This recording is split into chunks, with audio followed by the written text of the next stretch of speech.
Mayor Allen, it is now 5 o'clock. Once you have quorum on camera, we may begin. Okay, can I have a mover and seconder to call the meeting to order, please? Councillor Moore, Councillor Ma Chapman, at the special meeting of council of the Township of Springwater of July 5th, 2022, come to order at 5 p.m. All those in favor? That is carried. Be advised that meetings of council are still being held electronically, and residents can watch the meeting live on the township's website at www.springwater.ca/live, or they can listen to the meeting from a telephone during the meeting by dialing 647-558-0588 and using the meeting ID 834-9165-7605. This option is available during the meeting. And for those unable to watch the live stream, you're encouraged to review the meeting at your convenience by watching the video on the township's YouTube channel available through the website. Council, good afternoon. Are there any disclosures of pecuniary interest? Seeing none, we'll move right into 3.1 on the agenda. Council compensation for the 2022 to 2026 term of council.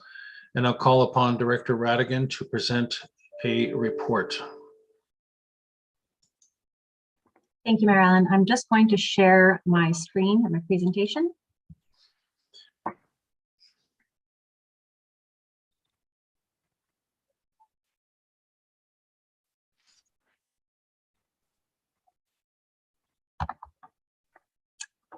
Can you see that? Yes, thank you. Yeah. Okay. And it's full screen? Yes, it is. Okay, perfect. Sorry, just give me 1 second. I'm just trying to move around people. Okay. Thank you, Mayor Allen, Deputy Mayor Coughlin, and members of council. The purpose of today's presentation is to review compensation and expenses for elected officials and provide council with comparator municipalities in terms of how they relate to council compensation, benefits, and other expense-related policies for the 2022 to 2026 term of council. Today's agenda will include a review of the background of council compensation, including the existing policy approved by council expense policy A09-COU. The executive summary will provide a high-level review of the overall analysis and process that was undertaken by staff. The municipal comparators section will review which municipalities were used to conduct the analysis. And the market observation section of today's presentation will walk council members through the analysis and findings of the research conducted by staff. And for each recommendation within the report, I will turn it over to Mayor Allen to lead further discussion with council and provide guidance in terms of council recommendations. Now, it is best practice and also a requirement of the Municipal Act that council review a bylaw at a public meeting at least once during its 4-year term to establish the remuneration rates for members of council. Compensation and expenses for elected officials at the Township of Springwater were reviewed at the regular meeting of council on June 20th, 2018. Council expense policy A09-COU, also attached as Appendix A to tonight's report, was last approved on February 19th, 2020, and is summarized on the screen before you. Salary is adjusted annually by the cost of living adjustment, which is also provided to the employee grid and is reflective of the average CPI rates calculated from June to December of the prior year and January to May of the current year. The 2022 approved COLA was 1.24%. Moving on to the executive summary, on October 20th, 2021, at the regular meeting of council, Councillor Moore moved the following motion. Be it resolved that a council compensation review be undertaken in 2022 to analyze annual remuneration for members of council, internet, mileage, telephone allowances, etc., with any changes to be effective for the 2022 to 2026 term of council. And further, that this project be completed in-house. As a result, staff undertook to review comparator pay data prepare a market analysis for elected official positions, and provide observations relating to pay practices. Staff used a similar compensation review process that was undertaken by the consultant preparing the 2021 Staff Comprehensive Compensation Review, in which Council approved compensation up to the 50th percentile of the market comparator group. The comparator group is representative and includes the same municipalities used in the 2021 Staff Compensation Review. Staff felt the 50th percentile target identified for the employee group was a reasonable pay target for this analysis as well. Other elements of compensation, including benefits, technology, mileage, cellular phones, training, and development, were also included in this review and are generally competitive. Market comparators. A survey was prepared using 10 comparator municipal organizations. Now, these are the same 10 municipalities that were used to provide comparative data for the 2021 Staff Compensation Review. The comparator group was also selected having regard for providing similar services, also like services, to the Township of Springwater, geographic location, population, and number of households. The next section will guide council members through the analysis and findings of the research conducted by staff. And for each recommendation within the report, I will pause and turn it over to Mayor Allen to lead the discussion. Compensation for the positions of mayor, deputy mayor, and councillor positions were reviewed and compared to the defined pay market using 2022 base pay rates. Base pay comparative statistics were prepared using a variety of percentile targets to determine how competitive elected official compensation rates are to the market. The 50th percentile target is the rate where 50% of the wage rates in the comparator organizations are below this amount and 50% are above. The 50th percentile is the market median rate, essentially meaning the market median rate of the 50th percentile is the middle value of the data set once it's ordered from least to greatest. The market summary presented here utilizes all 10 of the municipalities within the comparator group. However, as you can see, the data delivered information, which was largely skewed as a result of the city of Orillia, the township of King, and the town of East Gwillimbury. I'm not sure if members of council may recall this. There was a similar skewing of data when the compensation analysis was completed by the consultant for employees. Based on this analysis, the position of mayor is below the 50th percentile rate by 7.80%, and the 50th percentile rate being 47,575. The position of deputy mayor is 9% above the 50th percentile rate of 30,959. And the market summary indicates a slightly lower than the 80th percentile base pay rate of the comparator group. The position of councillor is also above the 50th percentile rate by 4.95%. As a result of the skewing that was seen on the slide before, this analysis provides a similar approach, however, excludes the city of Orillia, the township of King, and the town of East Gwillimbury to better provide results without skewing the market data. The position of mayor remains slightly below the 50th percentile rate by 2.82%, the 50th percentile rate being $45,378. The position of deputy mayor is 10.81% above the 50th percentile rate of $30,344. The position of councillor is also above the 50th percentile rate by 10.32%.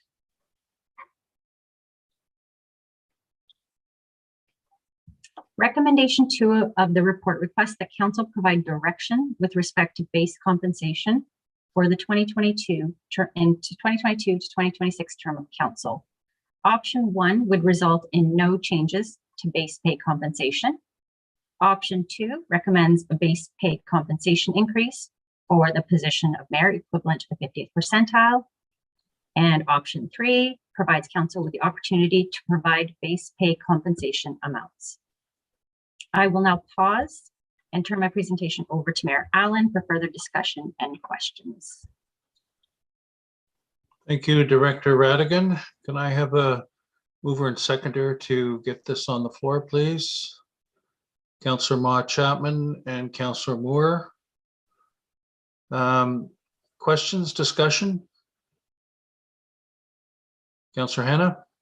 Thank you, Mayor. I believe option one is the one I'll support. I think it's appropriate. We're in the ballpark on all areas, and I think given the financial situation that we're currently facing and everywhere in the world, I guess, but I believe option one is an appropriate option, responsible for me anyway.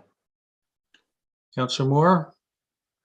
Thank you, Mayor Allen. Through you to Director Radigan. I just had a quick question about the skewing of the comparators. Because quite often I know that when this happens, we take the highest amount off of the comparators, but we also take the lowest amount, which does seem oddly low. So I wondered if that was a consideration and if you had done those calculations also. Director Radigan? Thank you, Mayor Allen. Through you to Councillor Moore. That is not how I conducted my analysis. I did take a similar approach to the consultant that reviewed the staff comprehensive compensation review. And based on that, my understanding was that she did remove municipalities that were the highest. For example, City of Orillia, obviously a single tier municipality, and a township of King. When you're looking at base pay just for compensation for councillors as well as the position of mayor, it does quite skew the data. So if council would like to see additional data with the lowest figures removed, I'm positive that that is possible. However, based on the results, the positions for deputy mayor as well as position of councillor do appear to be greater than 5%. So I'm not sure how much it would actually change the data.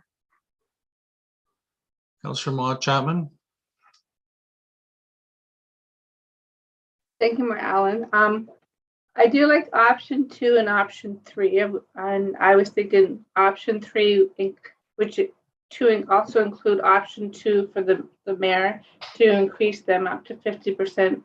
But I also want to know, and I understand where we are comparable to other services around us, but why maybe Midland and or Tiny wasn't included in the comparison. Director Radigan? Thank you, Mayor Allen. Through you to Councillor Ma Chapman. I do have the information for the town of Midland as well as town of Tiny. However, it was recommended to ensure that there was consistency throughout the organization, that the same comparators were used for the ones that were used for the staff compensation review to ensure that there was equity across. Okay.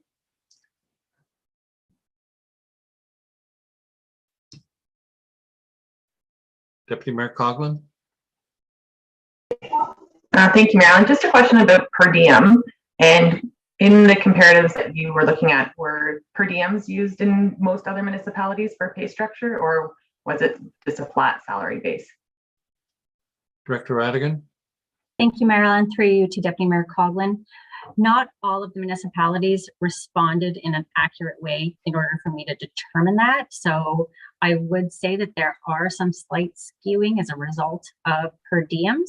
However, the majority were pretty accurate in terms of what they did provide. But there could be some slight variations, but I don't believe that it would skew the results by a large amount.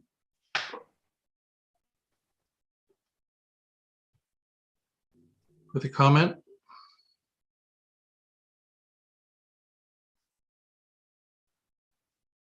Okay, the mover and the seconder, is there an option that the mover would like to put forward?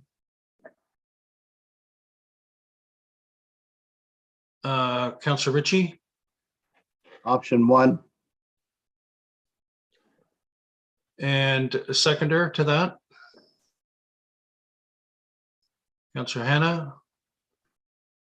Any further discussion?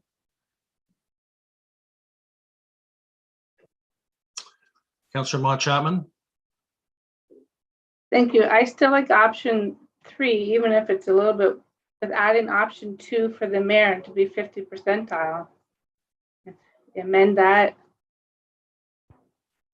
And what would, an option 3, it has spaces for each of the 3 mayor, deputy mayor, and councillor. What would you propose to put in those?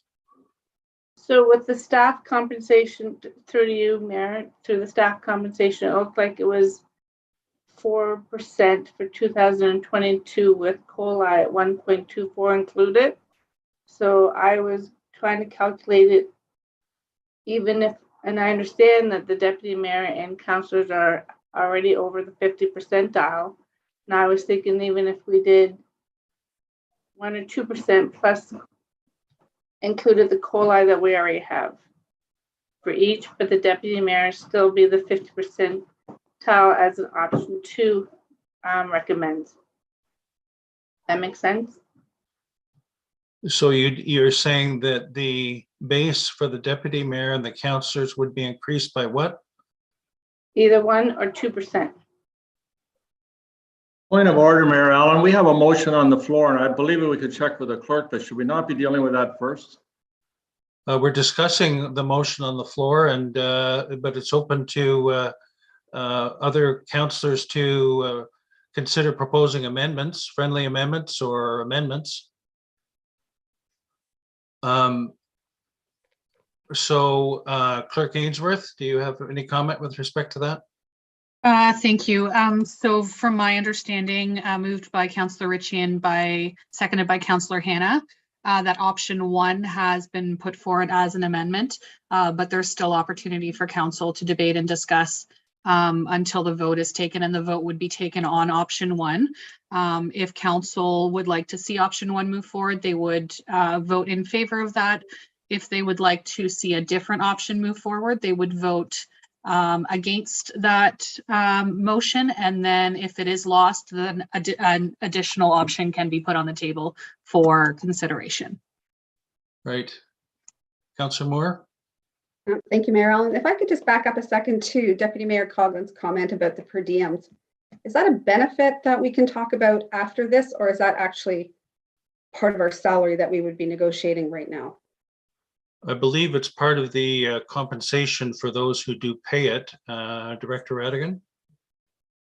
Thank you, Mayor Allen. Through you to Councillor Moore. That is correct. There are certain municipalities that do pay per diem amounts. However, they vary across the board. So the idea is that is something that could be considered. However, I don't have a benchmark based on what was provided by the municipalities that were surveyed. Would that then be considered a benefit, though, that we could discuss after this particular item when we're talking about the other benefit packages? I don't know where it falls. Clerk Ainsworth?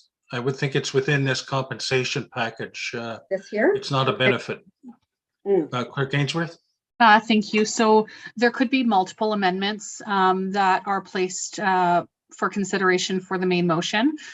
So once this amendment has been dealt with, and whether it passes or fails, somebody could propose an amendment to approve or look further into a per diem, and it could make part of the final motion should it be supported by council. Okay, so Clerk Ainsworth, you say once this amendment is dealt with, that amendment is what then in your? That amendment would be to table option 1 for approval. But that's not an amendment. That was a motion, wasn't it? The main motion was tabled, moved by Councillor Chapman and Councillor Moore.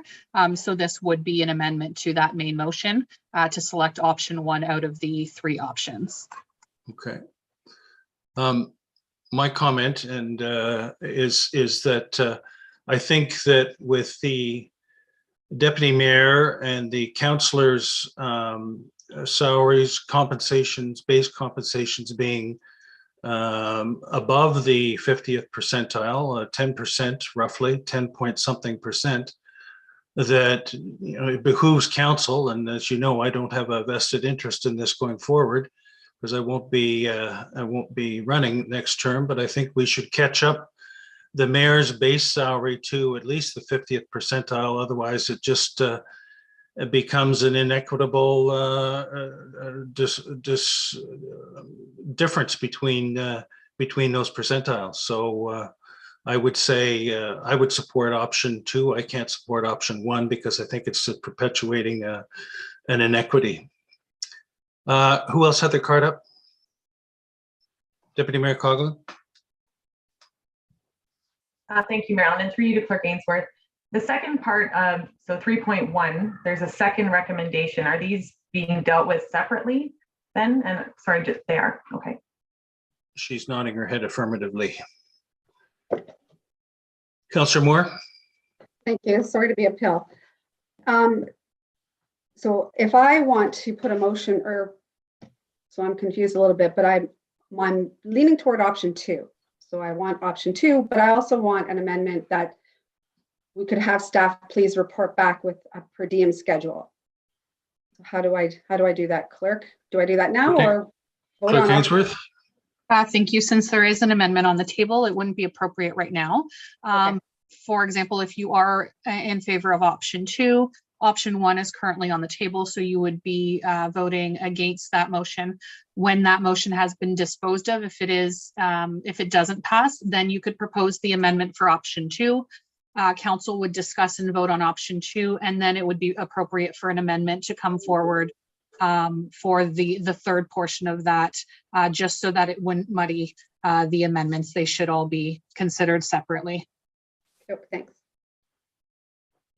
Okay, so then we are voting on option 1 now.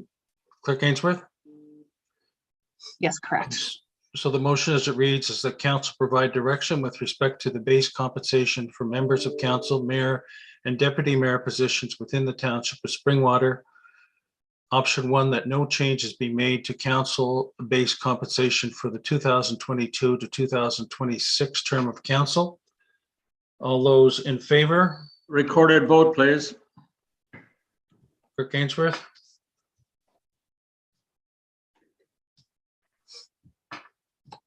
Thank you. When I state your name, please state yes or no in favor of option 1. Councillor Cabral, Yes. Councillor Ritchie, Yes. Councillor Chapman, No. Councillor Moore, No. Councillor Hannah, Yes. Deputy Mayor Coughlin, No. and Mayor Allen. No. That motion is lost. Okay. Then next, Clerk Ainsworth, you said would be to. At this time, somebody could propose an amendment to select an alternative option. Okay, Councillor Moore, you had. Yeah. Go ahead. I'll go ahead now to propose option 2 then, with the amendment that if staff could please come back with a possible per diem schedule. Is there a seconder for that? Councillor Ma Chapman. Discussion, Councillor Cabral. Thank you, Mayor Allen. I guess I'm just wondering what exactly the per diem schedule is going to be. Our salaries seem to be based on their base salaries. When we're talking about a per diem schedule, are we talking about specific times when councillors would be paid additional amounts for per diem, or are we talking about expenses? What exactly are we referring to here? Because if we go with option 2, it seems to provide the additional amounts, which I kind of thought if we did recommendation number 1, we could have added the per diems after that to help with that particular compensation. So I just want some clarity on that, please. Let's go to Director Radigan first, please. Thank you, Mayor. On through you to Councillor Cabral. Just to provide you with a few examples, you could consider a per diem amount for meals, perhaps if they are not considered within a conference package that you might be attending. I do believe that there is a schedule within the appendices that shows one of the municipalities provides a car allowance for the mayor. So that could be considered some type of a per diem, an additional compensation in addition to the base compensation. So that would be an example of a per diem that council may consider. Follow on, please. Go ahead. Thank you. I guess I'm just kind of curious on that because I think when we do attend conferences and meals are not provided for, I think we fall basically back on what staff has provided as far as being able to expense meals reasonably. And also we are provided mileage if we drive our own vehicle. And if that's not the case, I suspect that if transportation were required, say you're going to a conference in Ottawa, if you didn't drive, I'm sure that we would be able to include that within our budget, of course, if other forms of transportation were required. So I'm just trying to figure out why the per diem would be required if it seems that some of these particular expenses are already accounted for with a manner by which they might be paid. Director Radigan, do you have knowledge of a specific municipality that does base plus per diem for councillors? Thank you, Mayor Allen. Specifically, I do believe Bradford does provide a conference convention per diem of $100. And I believe that's a meal per diem per day for any meals or conferences. I also believe Innisfil, they also provide $100 for attendance at committee and ad hoc or other meetings. And I also believe Clearview Township, I'm sorry, I'm reading off my other screen here. They do provide a meal allowance to a maximum of $125 per day, either a laptop or a cell phone. So the idea of the per diem would be to reimburse members for something that is not already made available through them, either through the professional development and training budget, or any of the other perhaps mileage budget that's not currently being provided. Follow on. Yes, thank you, Mayor Allen. One quick point with respect to the per diems. I know in some organizations, per diems are just automatically given. I can think of a federal policing agency where that seems to be the case. However, I also know others where per diems are available, but you have to provide receipts in order to use them. So there's a limit. You provide the receipts. In other cases, the per diem is just allocated and no receipts are required. Is that the situation in these other municipalities? Director Radigan. Thank you, Mayor Allen. Through you to Councillor Cabral. I would always recommend to provide receipts. It is good accounting and audit practice to ensure that the specific purchases are related to specific per diems amounts. That my recommendation that receipts should be provided. I'm not aware of what the policy is in the other existing municipalities, unfortunately. Thank you. Councillor Moore. Oh, thank you, Mayor Allen. When I was thinking per diem, I was really considering the committees that we attend, the committee meetings. Some committees require more attendance than others, and the meetings are much longer than others. All the committee members are paid except for the council member that attends or the deputy mayor or the mayor that attends. So again, in the spirit of equity, that was really what I was referring to. Not so much attending conferences and trainings, because I know that we've already got something in place for that. But it was, and potentially to look at events that we attend on behalf of the township. That's really what I'm looking for.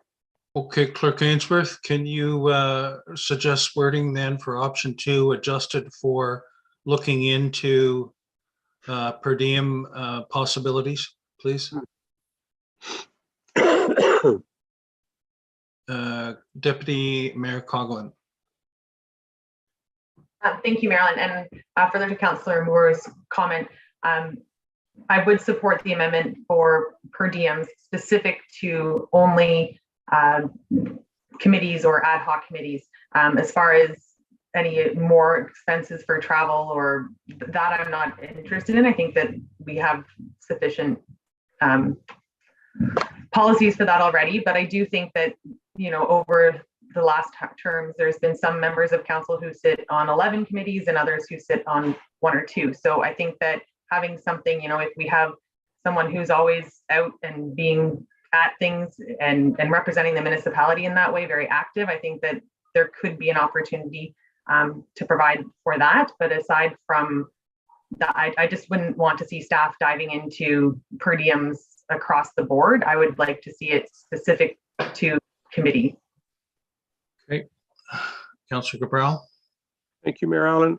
I think that actually provided quite a bit of clarity. That's why I was a bit confused.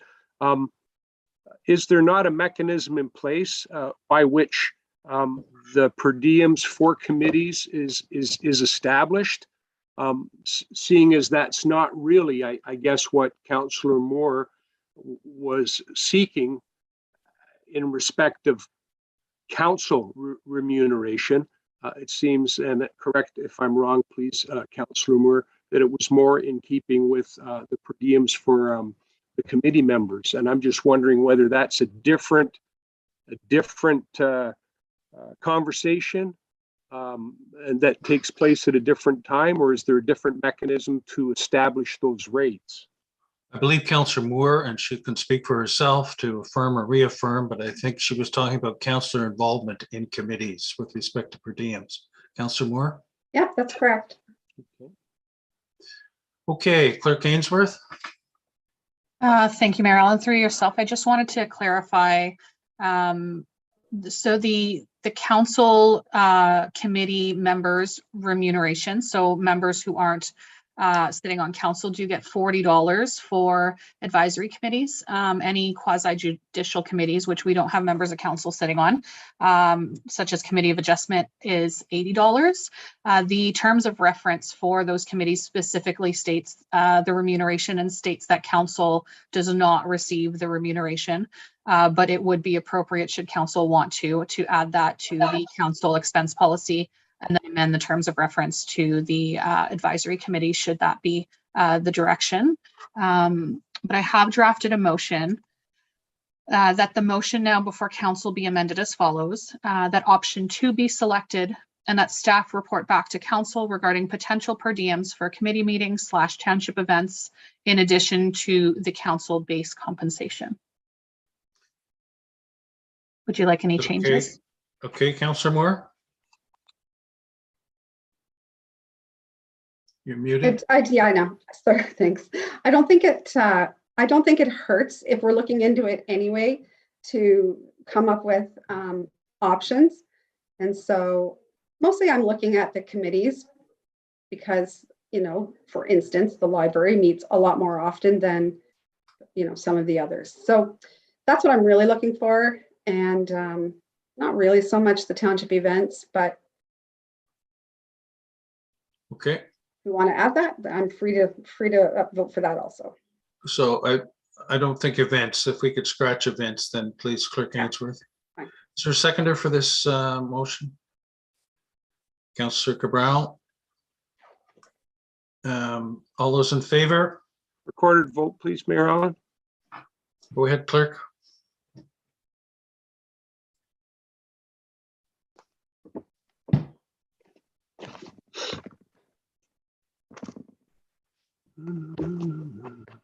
Thank you, Mayor Allen. When I state your name, please state yes or no, and this would be in favor of option 2, as well as the report back regarding per diems. Councillor Cabral, Yes. Councillor Ritchie, No. Councillor Chapman, Yes. Councillor Moore, Yes. Councillor Hannah, No. Deputy Mayor Coughlin, Yes. and Mayor Allen. Yes, That amendment is carried. thank you.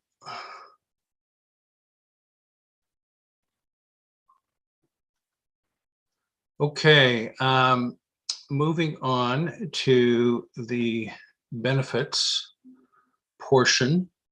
And I think what we're going to be doing is going through each of the benefits. So I'll turn it over to Clerk Ainsworth to instruct us going forward. Oh, sorry, do we need to read the full? Okay, you have the wording there, if you would, please.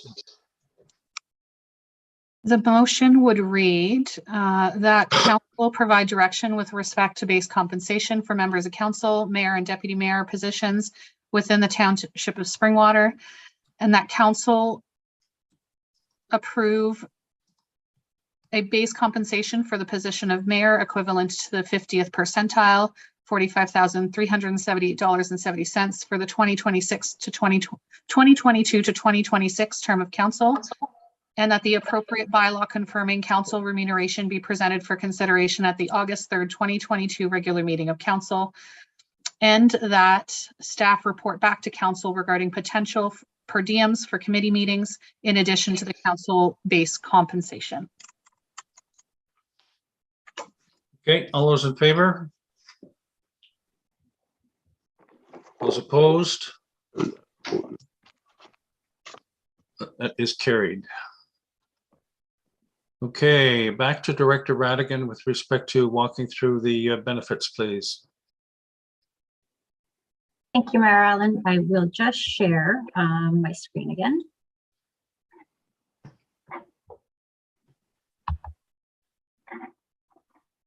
Okay, can everyone see that? Yes, thanks.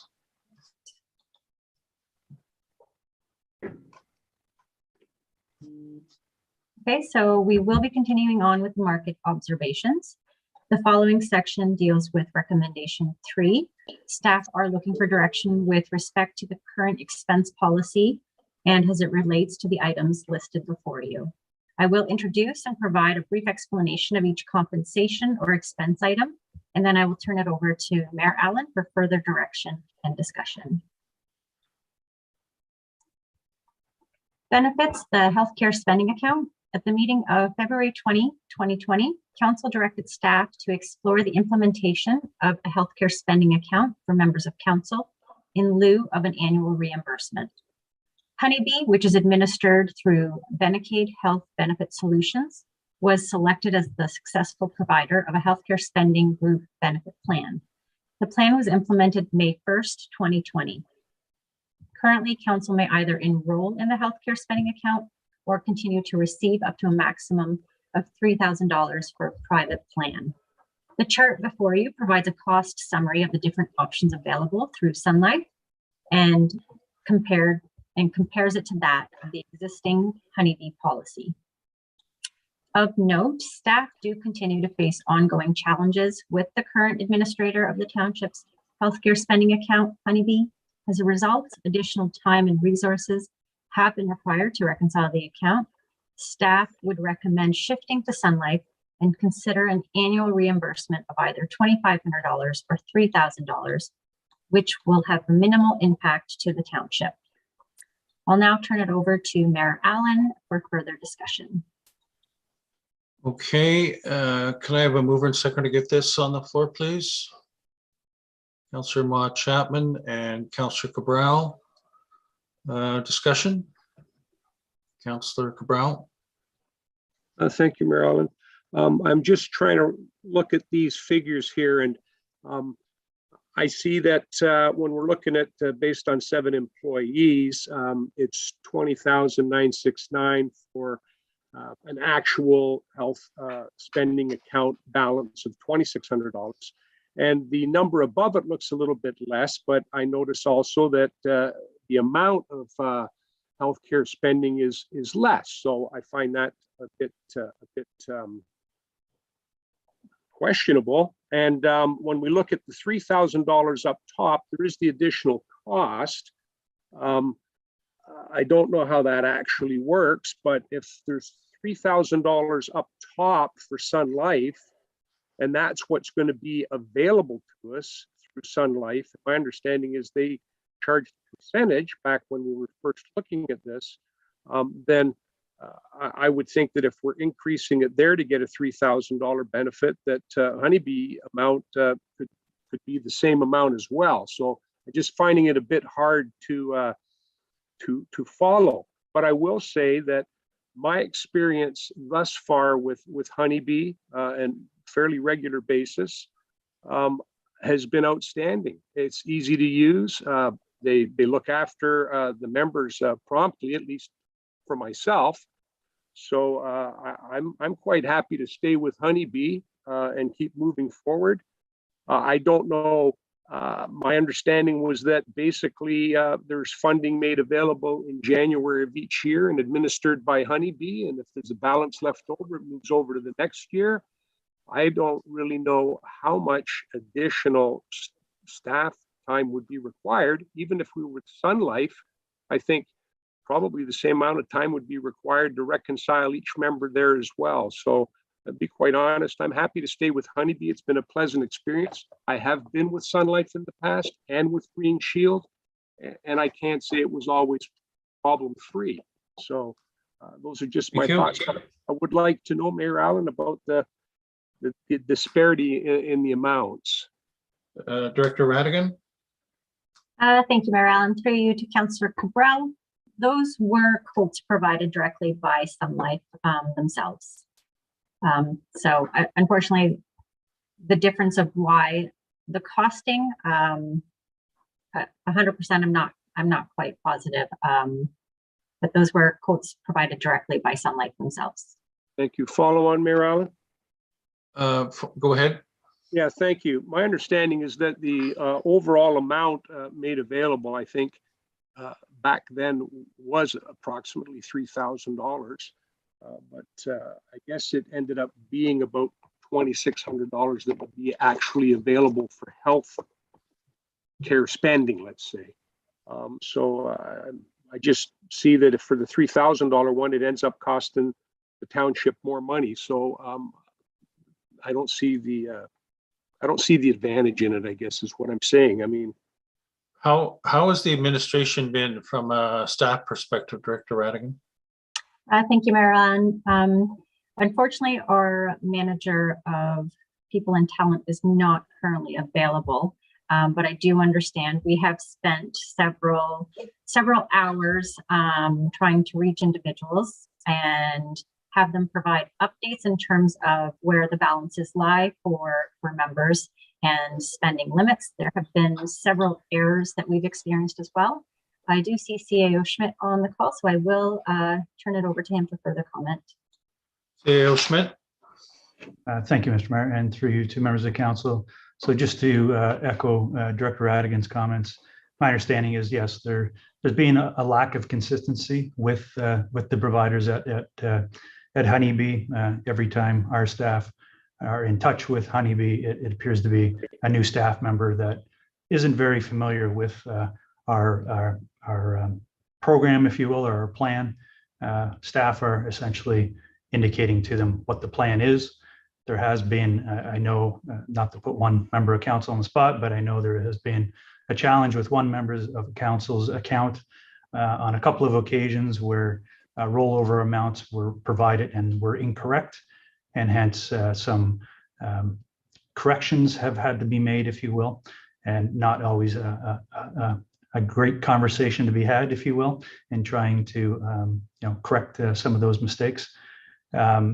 Just further to Councillor Cabral's comments, it's my understanding that the amounts there, Councillor Cabral, would be, the 2,600 is correct. That's what's available in expenses under the Honeybee program for the price of that annual cost. For Sun Life, it's my understanding that the $2,500 would be what's eligible for expenses at the slightly less cost. That would include the administrative type costs that are borne, as well as the $3,000 quote, I believe, would allow you council members to essentially expense up to $3,000 for the additional cost. So The benefit, I guess, would be you get an additional $400 per year in expenses for the additional $3,000+ give or take. So, Follow on, Mayor Allen? Go ahead, Councillor Cabral. Thank you. I guess I don't know where this should go. I would just be curious to know if the same mechanisms that Honeybee uses in processing the claims according to the CRA's approved medical schedules on what is applicable and what isn't. There are no limits really for the claims that may be submitted as long as they meet that criteria. Would the same hold true for Sun Life? That would be my question. CEO Schmidt, yeah. Thank you, Mr. Mayor. Through you to Councillor Cabral. That's my understanding, Councillor Cabral, is it would be the same eligibility requirements under the Sun Life healthcare spending account as what Honeybee currently provides for. Okay, just that would be one of my concerns moving back to Sun Life or going to Sun Life for us in the first instance would be, you put in for a pair of glasses that are $600 and then find out that Sun Life's health spending account all of a sudden limits you to $400. Even though if you were to claim it on your tax return in respect of CRA standards and what they deem as a medical expense, you'd be able to claim the whole shot. So I just would like to make sure that if we did make the move, that the criteria being used and the expenses that could be submitted would be pretty much exactly the same as Honeybee. And I mean, I'm happy to go with what council wants to do, but that would be my concern would just be that one. Just for clarification, Councillor Cabral, you may or may not know, but in your example there, the difference of the $200 can be claimed on the tax return by an individual? That may be so, Mayor Allen, but I'd rather get the $200 back in my pocket. Yeah. To be quite honest with you, I mean that was the whole idea of the health spending account, because insurance for some of us was not something that could be easily obtained due to medical conditions. Mm-hmm. So we're hearing from staff that there are problems and considerable staff time taken up with dealing with Honeybee. We're hearing from some councillors that they've had no problem with Honeybee. Others, maybe they have. Does somebody want to put forward a motion with respect to the HSA? Councillor Cabral? Yes, Mayor Allen. As much as I like Honeybee, I'm going to be quite frank with you. I'd rather have $3,000 available to me, and so would anybody else, I would imagine. So I would suggest if we are moving forward, I would suggest, since this is coming back to council for approval again at a later date, that's my understanding, that the Sun Life HSA amount of $3,000 be considered, but that council, that staff report back so that council members can have some assurance that the same processes being used, limitations being used at Honeybee are exactly what we're going to experience at Sun Life. Is there a seconder to that? Councillor Moore, further comments, CEO Schmidt? Thank you, Mr. Mayor. No, I was just agreeing to Councillor Cabral's comments that between now and the date of the bylaw passing, we could definitely confirm with Sun Life. You've got that captured, Clerk Ainsworth? Meanwhile, comment, Councillor Mott Chapman? Thank you, Mayor Allen. Just a quick question. When does the year end with Honeybee? I know there's a time frame for most insurances. Is there one for Honeybee? Director Radigan? Thank you, Mayor Allen. Through you to Councillor Mott Chapman. My understanding, it does run from January to December of a fiscal year. Clerk Ainsworth? Thank you, Mayor Allen. It'll just be one moment. Councillor Cabral? Thank you, Mayor Allen. Just one clarifying point, possibly Director Radigan, or through you, Director Radigan, or CEO Schmidt might answer this. The rollover portion, would that be able to roll over to the Sun Life package for for members as well? Director Radigan, do you know that? Thank you, Mayor Allen. Through you to Councillor Cabral. I am not aware of that. That would have to be something that we would have to confirm unless CAO Schmidt has more information than I do. CAO? Thank you, Mr. Mayor. No, I confirm with what Director Radigan's indicated. We can take that back and confirm. Okay. Clerk Ainsworth? Thank you. And Councillor Cabral, please let me know if you'd like any changes. So that the motion now before council be amended as follows regarding benefits HSA, that council direct that the Sun Life HSA in the amount of $3,000 be considered, and that staff report back regarding the limitations, processes, etc. of the Sun Life HSA compared to the Honeybee HSA. Okay, we have a mover and seconder. All those in favor? That is carried. Moving on to the Ohmers Pension, Director Radigan. Thank you, Mayor Allen. I will share my screen again.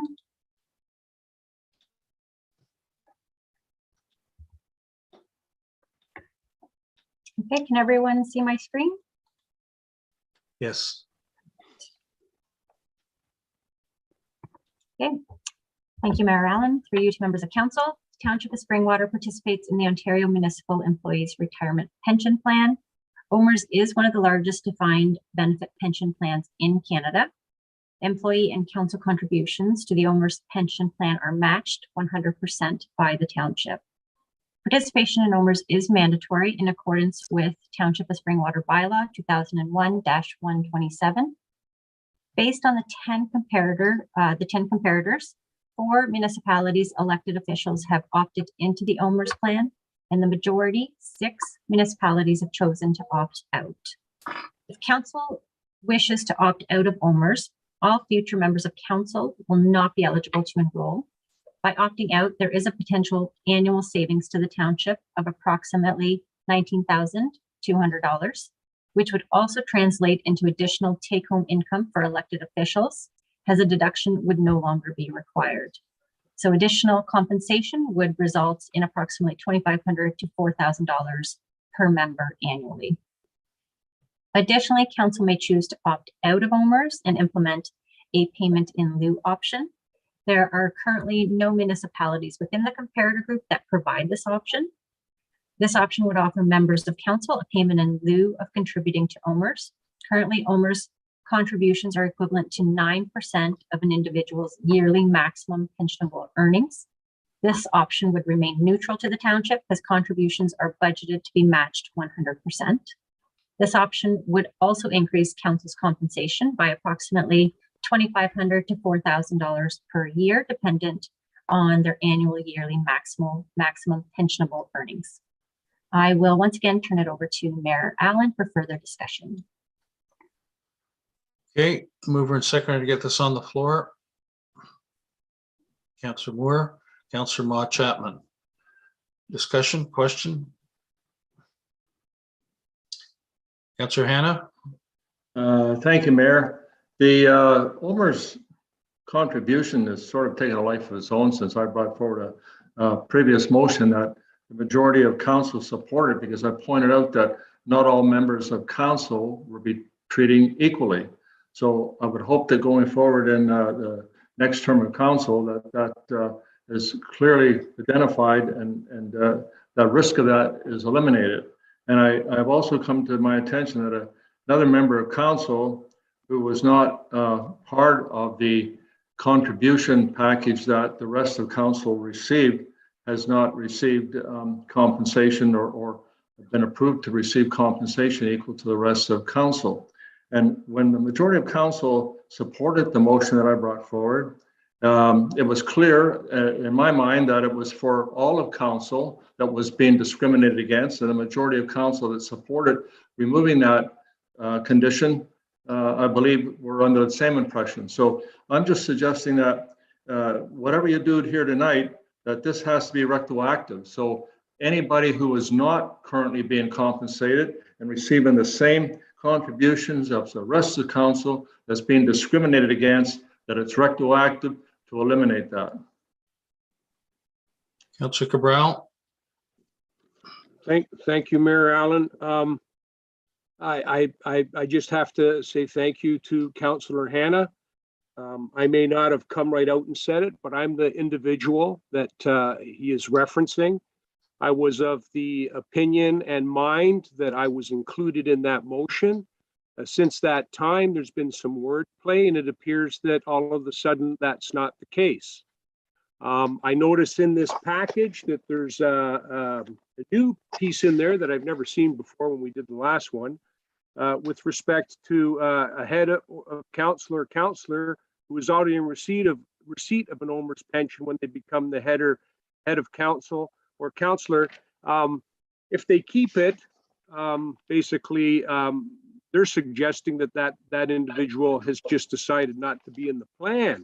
But the reality is that someone who's been in the Ohmers plan for almost 13 years, it's just dumbfounding to suggest that they would then basically give up their income in order to serve their community and re-engage into a pension plan. You can't pay into the pension plan if you're not a member or if you're already collecting a pension. This is the dilemma. The other part is that the Ohmers pension plan is the vehicle. The benefit is the contribution to the defined benefit plan by the employer, or in this case, the township. All members of council are now receiving that. Apparently, I'm still being excluded. I'd like to see that corrected, Mayor Allen. Because if I was collecting a pension from Ontario Hydro, or if I was collecting a pension from the Teachers Fund, or if I was collecting a pension from a private pension fund, or if I was collecting a pension from my own personal RRSP that I grew over the years, if I had been in business for myself, I would not be asked to give up my pension in order to have the same benefit of a contribution. And I have to admit that in this particular document, it looks like that is something that has been afforded. But I would suggest to all members of council that they should remain in Ohmers. And to suggest that not being in Ohmers would mean that you were being compensated more, I would say that that's not true, because when you do contribute to Ohmers, or forget Ohmers, when you do contribute to the pension plan and the employer puts in their 100% to match yours, that's still money that's waiting there for your retirement period. To suggest that not paying into the pension plan puts more money in your pocket, I think is not quite true, because not only do you just get what you're putting in, you no longer receive the portion that the employer is putting in, and you also do not receive tax deductions that come with contributing to an RSP. So I'm stuck in a catch-22 here, Mary Allen, and it all borders and seems to border on the fact that some people are interpreting Councillor Hannah's motion differently than the way I interpreted it. I can't participate in Ohmers. I'm receiving an Ohmers pension. Therefore, I'm excluded from enrolling in Ohmers. I never opted out. That's something that we are talking about doing right now as a group, to opt out of the Ohmers plan. And I would actually ask council to consider whether or not that is the meaning of the motion when it was originally put forward, was to include all members of council and actually provide the equality and the fairness to all members of council. And I would also ask that maybe the author of that motion, if he would, which was Councillor Jack Hannah, if he'd be in a position to provide clarity whether or not I was included in that or not. I would like to see that be clarified tonight before moving forward. Councillor Hannah. Thank you, Mayor. And yes, obviously, I thought it was important that everybody be treated equally, and I intended for all people, members of council, to be included in that motion. And just an assistance to council, if you like, I'd like to read the motion, and it's just a very brief City of Oshawa's bylaw. City of Oshawa bylaw 5.08, where mayor and council has elected under section 5.01 or 5.02 to be eligible for retirement allowance package, the city will provide to each such member of council, including the mayor, either of the following. A, for any member who is enrolled in Ohmers, the employer's contribution shall be paid in respect to all compensation payable under this bylaw. Or B, for any member who is not enrolled in Ohmers, in lieu of a pension plan, an amount equal to 6% of all compensation paid to a member, including the mayor, under the bylaw of such higher amount as is equal to the employer's contribution referred to in some paragraph. My point being is, we're not the only municipality that has had to address this. And I'd say going forward, this needs to be adopted. And I'm just reading that out to support council's decision going forward. And as I say, I believe it's important so there's no misunderstandings and there's as be retroactive. Because if this is not a resolve for Councillor Cabell, I'm going to be making another motion in the future that it does be included. So to avoid that happening, I think we just need to do the right thing here tonight. Director Radigan or CAO Schmidt, response, please. Thank you, Mayor Allen. Through you to Councillor Hannah, I could definitely start and then I will turn it over to CAO Schmidt. The purpose of this report is specific to the 2022 to 2026 term of council. And so hence, it did not take regard to the retroactive aspect. I do believe there's a closed session regarding staff on that matter for tomorrow night's agenda. So I will turn the matter over to CAO Schmidt for further comment. CAO. Thank you, Mr. Mayor. Through you to members of council. So just to further the dialogue with regards to Director Radigan's comments. So yes, correct. This what we're speaking about tonight is for the next term of council, and we've technically have already received the notice of motion from Councillor Hannah, which council has already approved. And so really that change does need to happen and be provided for in the policy moving forward. So, you know, to speak about the retroactive piece and to Councillor Cabell's comments, again, the interpretation, rightly or wrongly, from staff is that the motion indicates that it's for those that are excluded. And so I think where we have maybe a difference of opinion, if you will, on the definition of exclusion is that, to Councillor Cabell's comment, yes, in bylaw 2001, which is a council bylaw, and council of the day passed that bylaw, there is a clause that speaks directly to what Councillor Cabell mentioned, that if an individual is an elected official or sworn to serve, that individual, if they're already collecting an Ohmers pension, has to make a decision as to whether or not they want to continue with their Ohmers pension and not contribute to the plan, or the other option is to essentially freeze their pension and start to contribute. That is Ohmers policy. And so that's where I guess there's some difference of opinion as to the exclusion piece. My understanding is based on the conversation that occurred on May 18th, a lot of the conversation was around age and age discrimination, which I can report that is not age discrimination as much as others may think it is. I do not agree that it is age discrimination. The Income Tax Act, which is a federal regulation, federal legislation in Canada, provides for the age 71. When an individual turns 71, they can no longer contribute to a pension plan, to an RRSP. They have to now collect those contributions. So that's federal law. In addition to that, you know, again, going back to the whole exclusion piece, Councillor Hannah did not have a choice because of his age, and he didn't have a choice to decide whether or not he could contribute or not. That decision was taken out of his hands.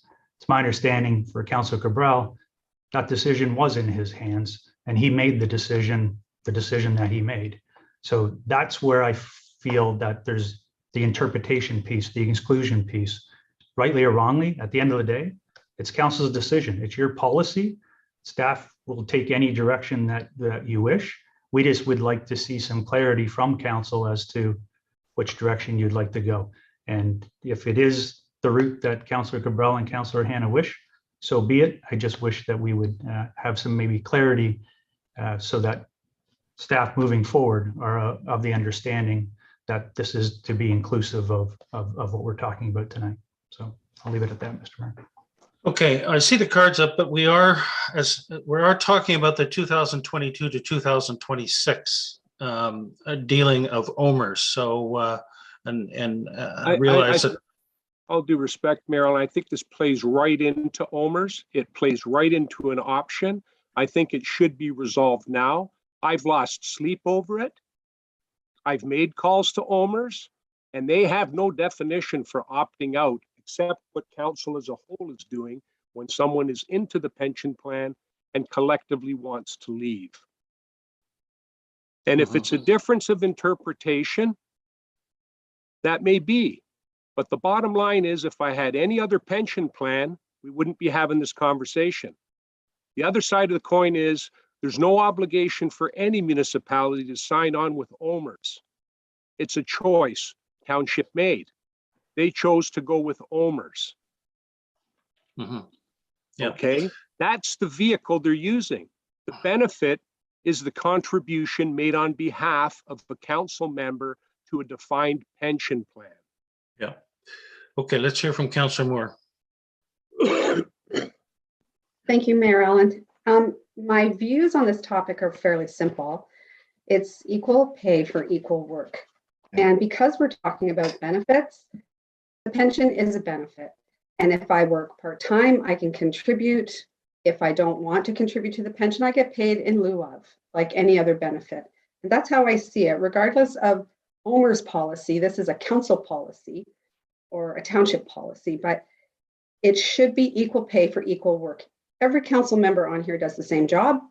That's why we all get paid the same, except for the deputy mayor, of course, and the mayor, but we get paid the same, and that's why.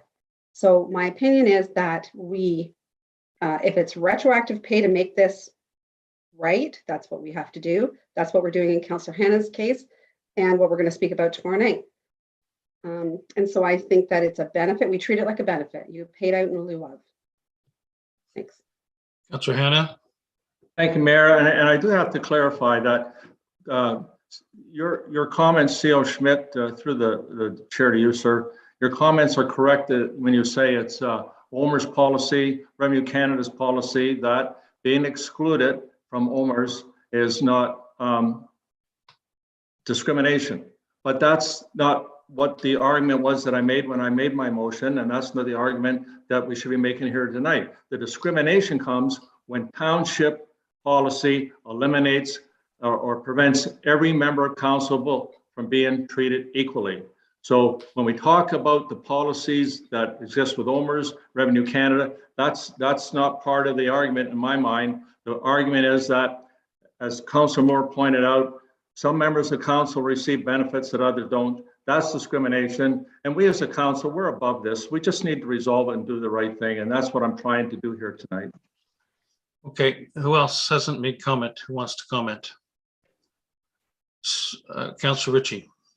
I just want to concur with Councillor Moore, Anita Moore, that it's equality for everybody. So I think it defines us as a councillor. It defines us as a council. And if they're entitled to that, then so be it. Give it to them. I just that's all I have to say, Mayor Allen. What is all of this going to cost, Director Radigan or CEO Schmidt? If we're talking about what Councillor Hanna has talked about, what Councillor Cabral's talked about, what we're talking about tomorrow, what are we talking in costs, and where's this money going to come from? Both to point of order, retroactive, Mayor Allen, point of order. Mayor Allen, I'm sorry. Mayor Allen, I'm sorry. No, I'm not accepting a point of order. I'd like to know what the dollars we're not and cents talking are. about employees here. We're talking about council members. Don't mix Okay. the two together. I'm talking about council members myself. What is this You're going to referring cost? to tomorrow's meeting. That does not involve a council member. Okay, we'll find out about tomorrow, but what's it going to cost to satisfy what you're claiming, Councillor Cabral, what Councillor Han is claiming, Mayor and Allen, both this should be retroactive taking and going place in a forward? closed session. What's that? This should be taking place in a closed session, sir. It's part of No? compensation. Why It's is not, tomorrow's taking place in a closed session then? because it's dealing with an employee. Fair And enough. if staff want to know what, or council wants to know what the cost is, they look at their paycheck and see what they pay every other week. Director Radigan? Thank you, Mayor Allen. I will refer this to CAO Schmidt. I believe he did work with the manager of people and talent for the compensation aspect of this. CEO Schmidt? Thank you, Mr. Mayor. So to be clear, again, and to separate the implications from staff and council, I can say that the ballpark figure for council would be about $25,000 a gross impact to the township. I won't speak to the staffing component at this stage. And then an ongoing cost?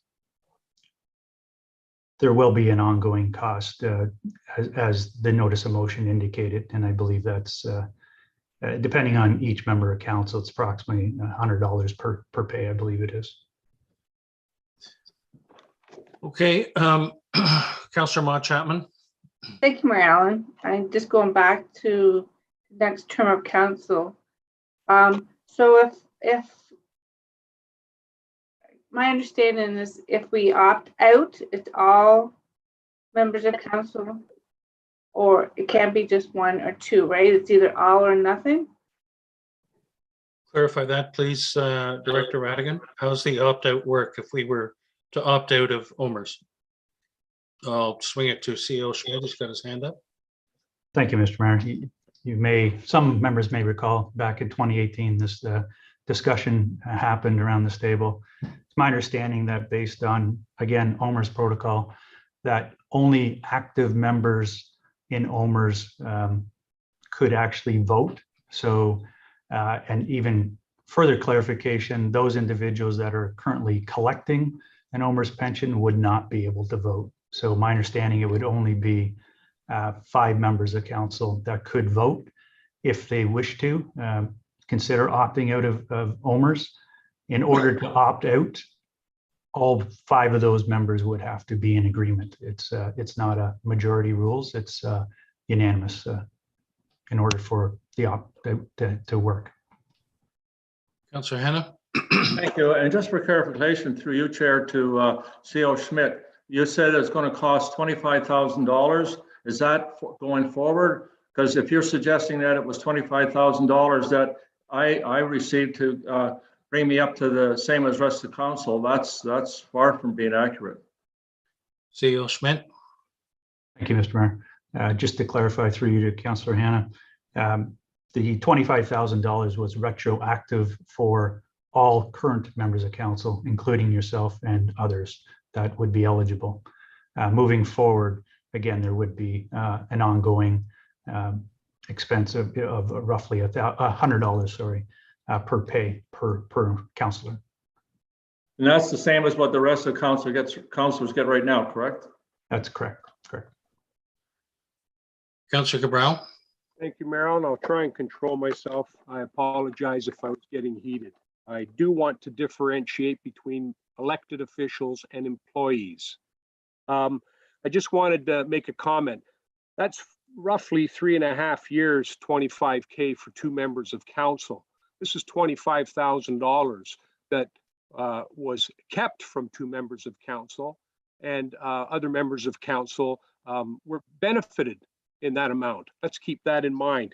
The other thing I'm going to share with you that I have kept silent on for a number of years is that I broached this exact subject with CAO Schmidt a number of years ago and brought it to his attention.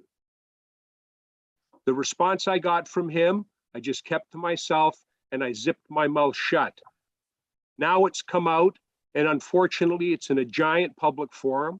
And I hope people understand that sometimes that's what happens Some people get brushed under the bus for no reason at all, through no fault of their own, because of the circumstances that they find themselves in.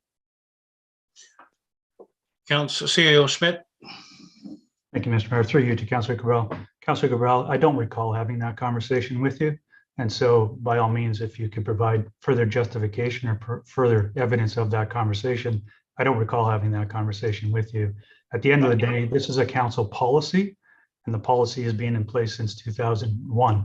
And so at the end of the day, council makes the decision as to what they wish to do. One member of council does not dictate policy. So. Deputy Mayor Coughlin. Thank you, Marilyn. Is there an opportunity to separate the two issues? And I understand there's not a formal amendment on, and I do apologize, my internet is not the best right now, but is there an opportunity to continue this evening with the 2022 to 2026? And could we have this issue added to our agenda for tomorrow night so that we do address it? Because I do feel that they are separate. I think that it does deserve diligence, and Councillor Cabral, I'm in no way suggesting that it doesn't, but having. I just want to move forward. No, just a minute, Councillor Cabral. Let Councillor Deputy Mayor Coughlin finish, please. I would just like to continue with the compensation package that we're putting forward to the new council, and we can deal with this existing issue, which I'm not discounting that it isn't an issue, but we can have this conversation. And if Councillor Cabral would rather have it in closed, we do have a closed session tomorrow night, and it does become identifiable. So I would refer to the clerk, but if that is possible, then we could continue on. I would like to see that. Yeah, thank you. I do want to continue on just with the 2022 to 2026. We have had some discussion. We can decide the best way to readdress it tomorrow. Clerk Ainsworth. Thank you, Mayor Allen. Through you to council. Unfortunately, council compensation does not qualify for closed session. It would have to be dealt with in open session. Yeah, we'll deal with it in open and the regular meeting tomorrow. CAO Schmidt. Thank you, Mr. Mayor. Through you. Just on the topic of moving forward. So I believe from staff's perspective, we've received direction from council through that notice of motion.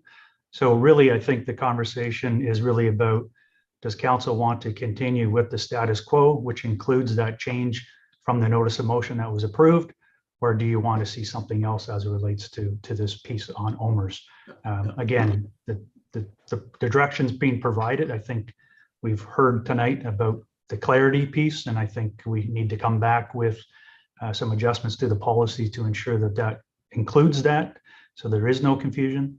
But that's what I'm hearing tonight, and that's really what I think is being proposed for the 2022-2026 term.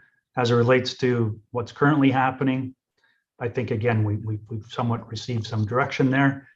But again, obviously we're in council's hands as to how you want to have that discussion, if you want to continue that tonight or at a later date.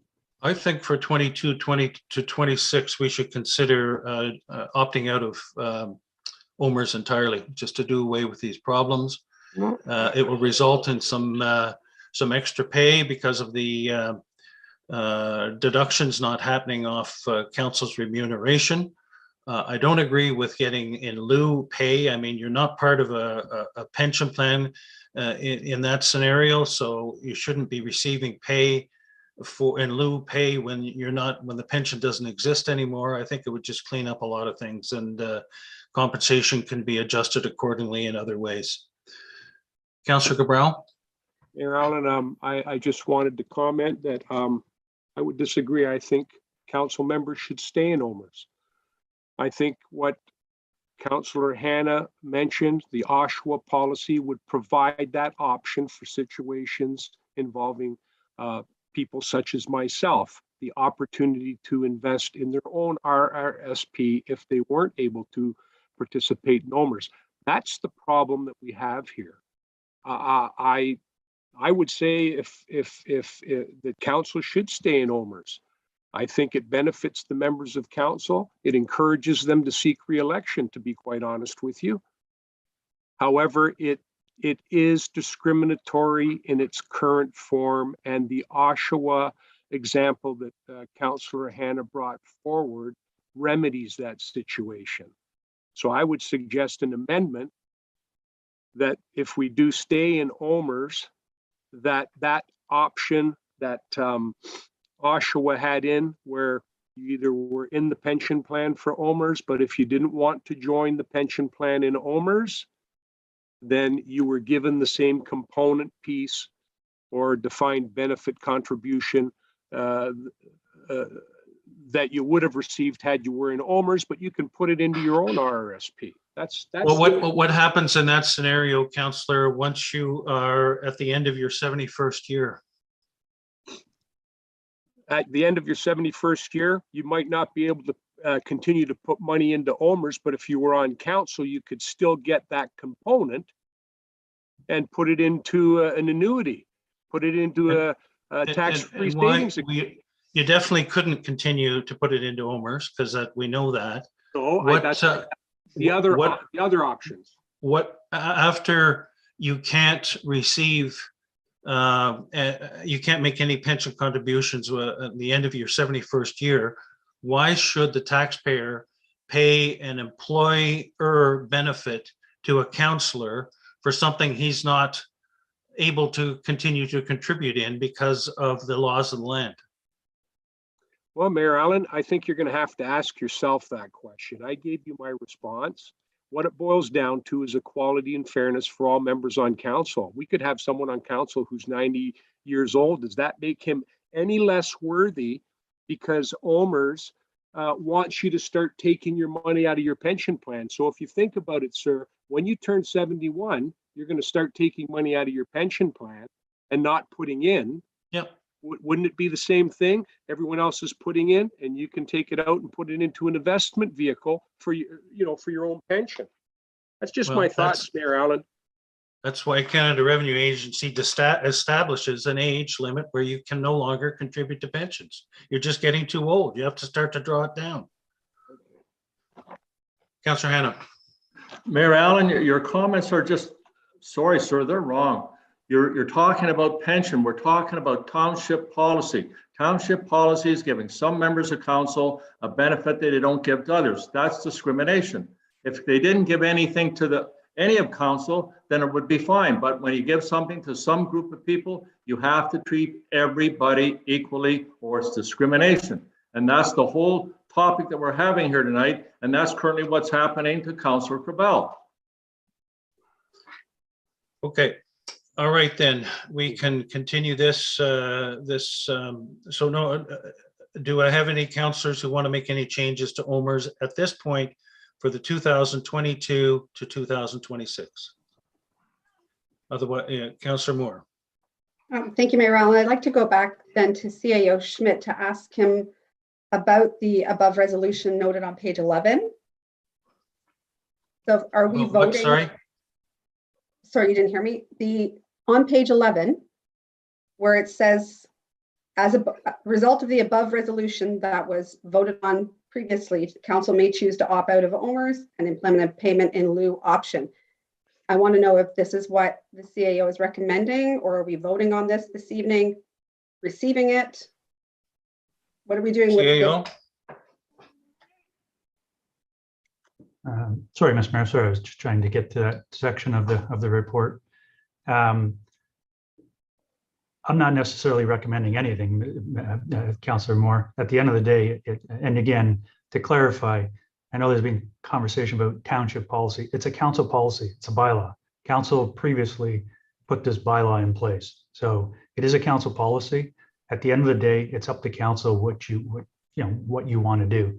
I think we've received the information from the notice of motion as to what you'd like to do. We just need to wordsmith it, I guess, if you will, to make sure that it includes the individuals as you've indicated tonight, so that on a go-forward basis, the implementation is clear.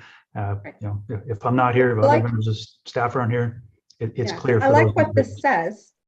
And so, Clerk, is there something that we can put together to adopt what is on this page?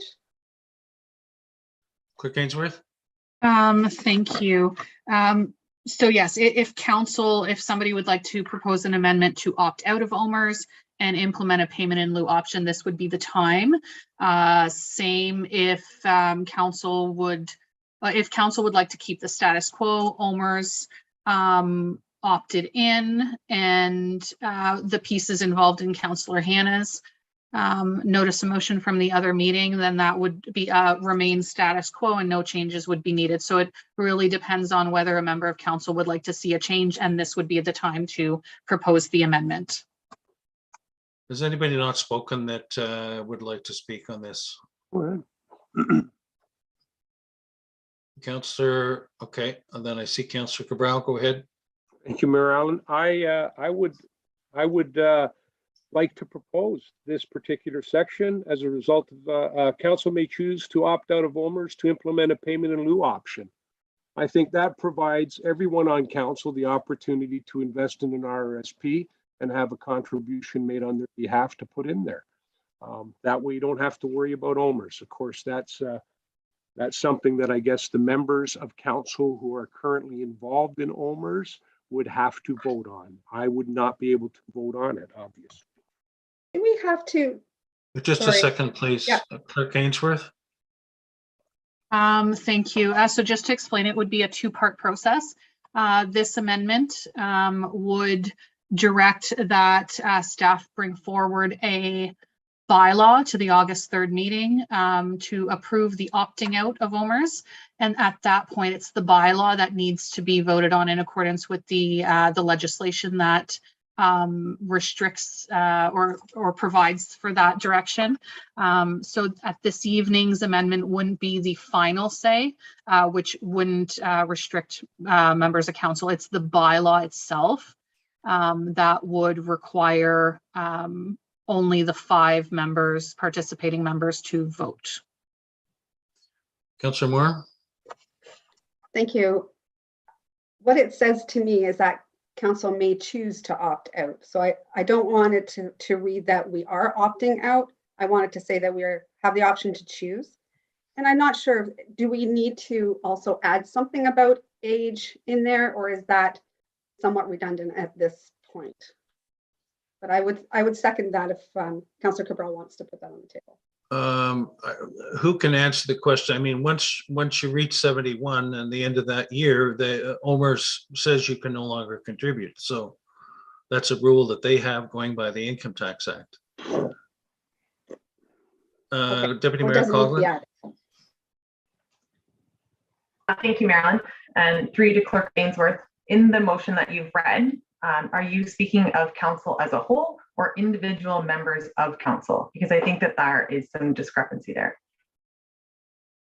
Clerk Ainsworth. Thank you. My apologies. Can you clarify?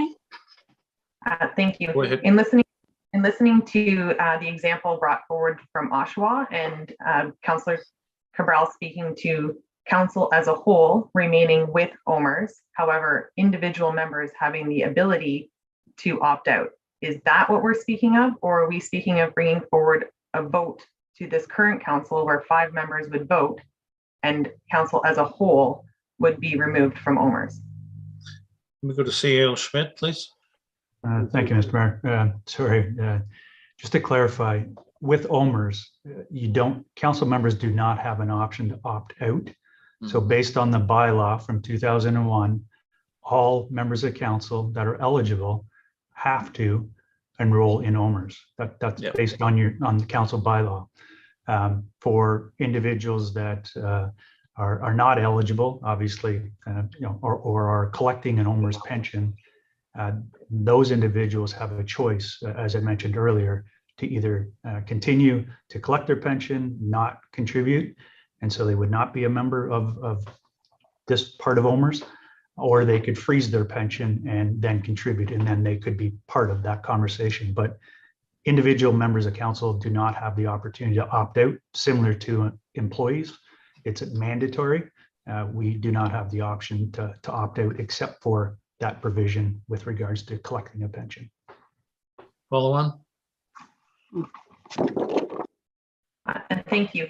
So then there would be an opportunity for this council to put forward, and again, I apologize for separating the issues, to have clarity for next term of council in that saying members of council who are ineligible receive payment in lieu, regardless of why they're ineligible, whether it's age or they have a different pension. That provides the equity moving forward. And then at tomorrow night, we are able then to deal with the inequity addressed this evening, separate, retroactive. Is that correct? CEO Schmidt, that's how you see it? Thank you, Mr. Mayor. Through you to Councillor or Deputy Mayor Coughlin. I believe I followed you, and I believe that's correct. As long as we're clear here. Clerk Ainsworth, do you understand what we're shooting for? Thank you, Mayor Allen. My apologies, but I was trying to draft a motion and did miss the beginning of that part of the conversation. CEO Schmidt, maybe you could clarify then. Thank you, Mr. Mayor. I believe what Deputy Mayor Coughlin had mentioned is that moving forward for the 2022 to 2026 term of council, essentially members of council that are eligible would continue to be in the Ohmers plan. Those individuals that are ineligible and not maybe use the word excluded, we use ineligible and ineligible for whether it be, as we talked about earlier today, whether someone's already on a pension plan and or reaches a certain age. Regardless, they're ineligible. Those individuals would be eligible for a payment in lieu moving forward. And that's my interpretation of Deputy Mayor Coughlin's comment tonight. Payment in lieu being the employer contribution. Correct. Yeah. Okay, Councillor Cabral. Once again, sorry, Mayor Allen. I just want to clarify with CAO Schmidt. My understanding is that if all members of council decide to opt out, all of them decide to opt out of Ohmers, that can happen. And then this here particular one we're talking about where that piece we're talking about here, Councillor Moore brought up about councillors just simply having that option to just collect it and put it in their own pension plan. That's my understanding is that's the piece that we were looking to put in place or possibly put into place. Am I correct? We can opt out and then turn to this one here that talks about just as a result, members of council. I made a mistake here. I'm on the wrong page. The one where it would turn around and then all members would just simply get a payment in lieu of what the contribution would normally be, and then they could do whatever they wanted with it. And we would no longer be in Ohmers, but still be getting the pension benefit. Is that correct? Okay. Thank you. CEO Schmidt. Thank you, Mr. Mayor. Yeah, just to clarify, Councilor Cabral. So again, yes, the two options remain in. Those individuals remain in Ohmers, payment in lieu for the ineligible moving forward, or as you mentioned, council as a whole opts out of Ohmers. There's no more Ohmers contribution. However, in lieu of that, the township does provide a payment in lieu for all members of council. So, you know, no one's being treated differently, if you will. But just for clarification, the all members of council for opting out consist of what members? There's some exclusion in the all members of council, isn't there? I believe based on the information that was provided back, sorry, through you, Mr. Mayor. I believe based on the information that was provided in 2018, unless it's changed, I'll read it specifically to you. Each sitting member of council who is an active Ohmers member must vote to stop participation in order to opt out of the Ohmers plan. Neither council members who are deferred / collecting a pension from Ohmers nor other members, Ohmers members, such as township employees, are allowed to vote. As proof of the vote results must be provided to Ohmers, the vote needs to be recorded. And then the second step is the passing of the bylaw. The third step is getting Ohmers sponsors, corporations approval to opt out. So there's Councillor Ritchie. Councillor Ritchie. Thank you, Mayor Allen. I think we're getting way off track here. Like this notice of motion that Councillor Hannah brought was about discrimination. So we should be dealing with it and pay them accordingly. Whoever is not getting for equality, and I'm all for that. Okay, But I'm not Councillor for Ritchie? I'm not for opting out of Ohmers, and everybody has to be on board to opt out. I will not opt out. Okay, So fair enough. it's just that, okay, like, I mean, there's a Mrs. Sparrow and there's whoever other counselors that are affected. I believe it was an option 1, or whatever option. I support option 1 to provide equality to the other counselors and staying in Ohmers. The end of story. Now we're talking about getting out of Ohmers. Where are we going here? Like, I mean, we're going to explore all the possibilities, which we have through discussion. fine, I And understand that, Mayor we're dealing Allen, with but- the items of Councillor Hannah and Councillor Cabral tomorrow in the regular meeting. So do you just have wanna be- wording for this, Clerk Ainsworth, yet? Thank you, Mayor Allen. I do have wording for either option, whether council would like to opt out of Ohmers and provide lieu benefits in lieu to all members of council, or whether council would like to remain with Ohmers and provide payment in lieu of benefits to any member not participating in Ohmers. So it would really depend. One member of council would have to table an amendment proposing one of the options. Deputy Mayor Coughlin? Thank you, Marilyn. I would like to table the amendment that has members of council remain with Ohmers and provide for an option, sorry, not an option, a policy that allows members of council who are excluded or ineligible to receive payment in lieu. That's merging them, isn't it, Clerk Ainsworth? Thank you, Mayor Allen. I do have a proposed motion. I'm just adding one piece. It'll be just one moment.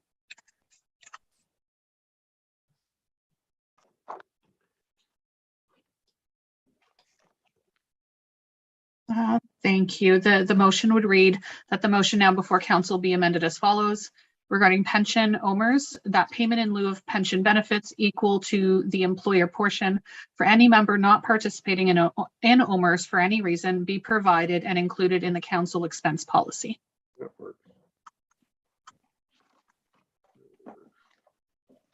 Is there a seconder for that? Councillor Mott Chapman, comment, Councillor Moore? I think, do we not have to add the second piece to that council wishes to remain in Ohmers? Or is that I separate? believe that was a separate motion, Clerk Ainsworth. Thank you. That is part of the status quo to remain in Ohmers, so there's no need to include it in the motion. Okay, all those in favor?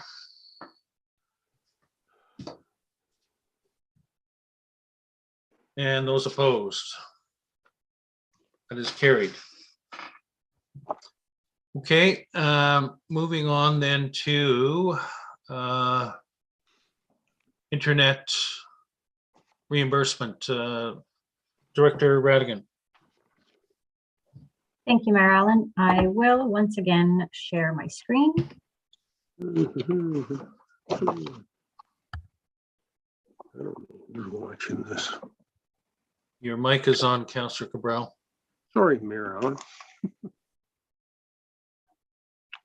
Since I have your attention though, Mayor Allen, will council members have an opportunity to speak to potential benefits as well?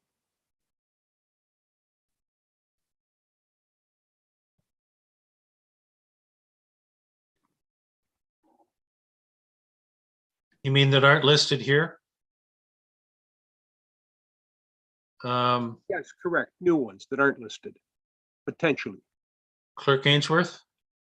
Thank you, Mayor Allen. Once the presentation is completed and the main motion is still on the floor, council can propose amendments to see additions if they wish to. Okay, go ahead, Director Radigan. Okay, thank you, Mayor Allen. Through you to members of council. Internet reimbursement.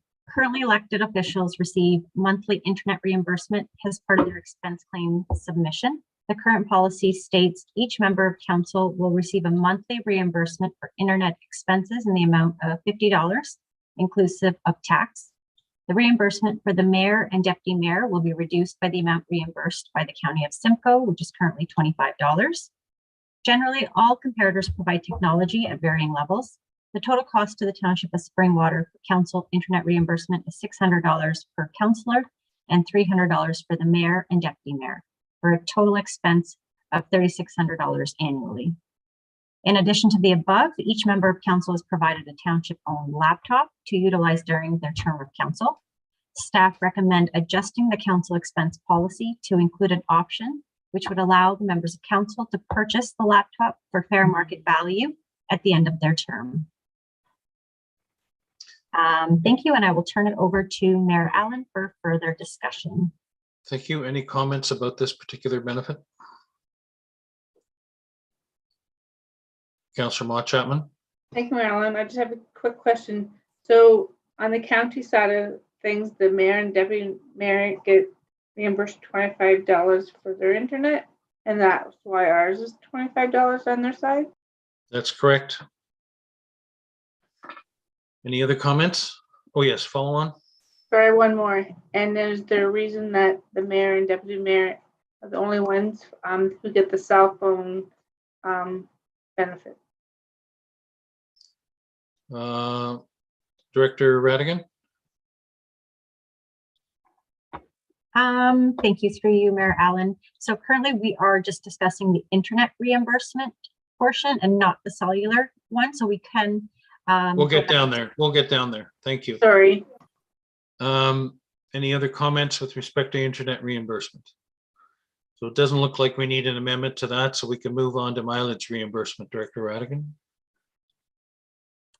Thank you, Mayor Allen. I don't necessarily have to share my presentation for these ones. I can just proceed. So mileage reimbursement. So elected officials are currently reimbursed for their mileage at a rate of 58 cents per kilometer.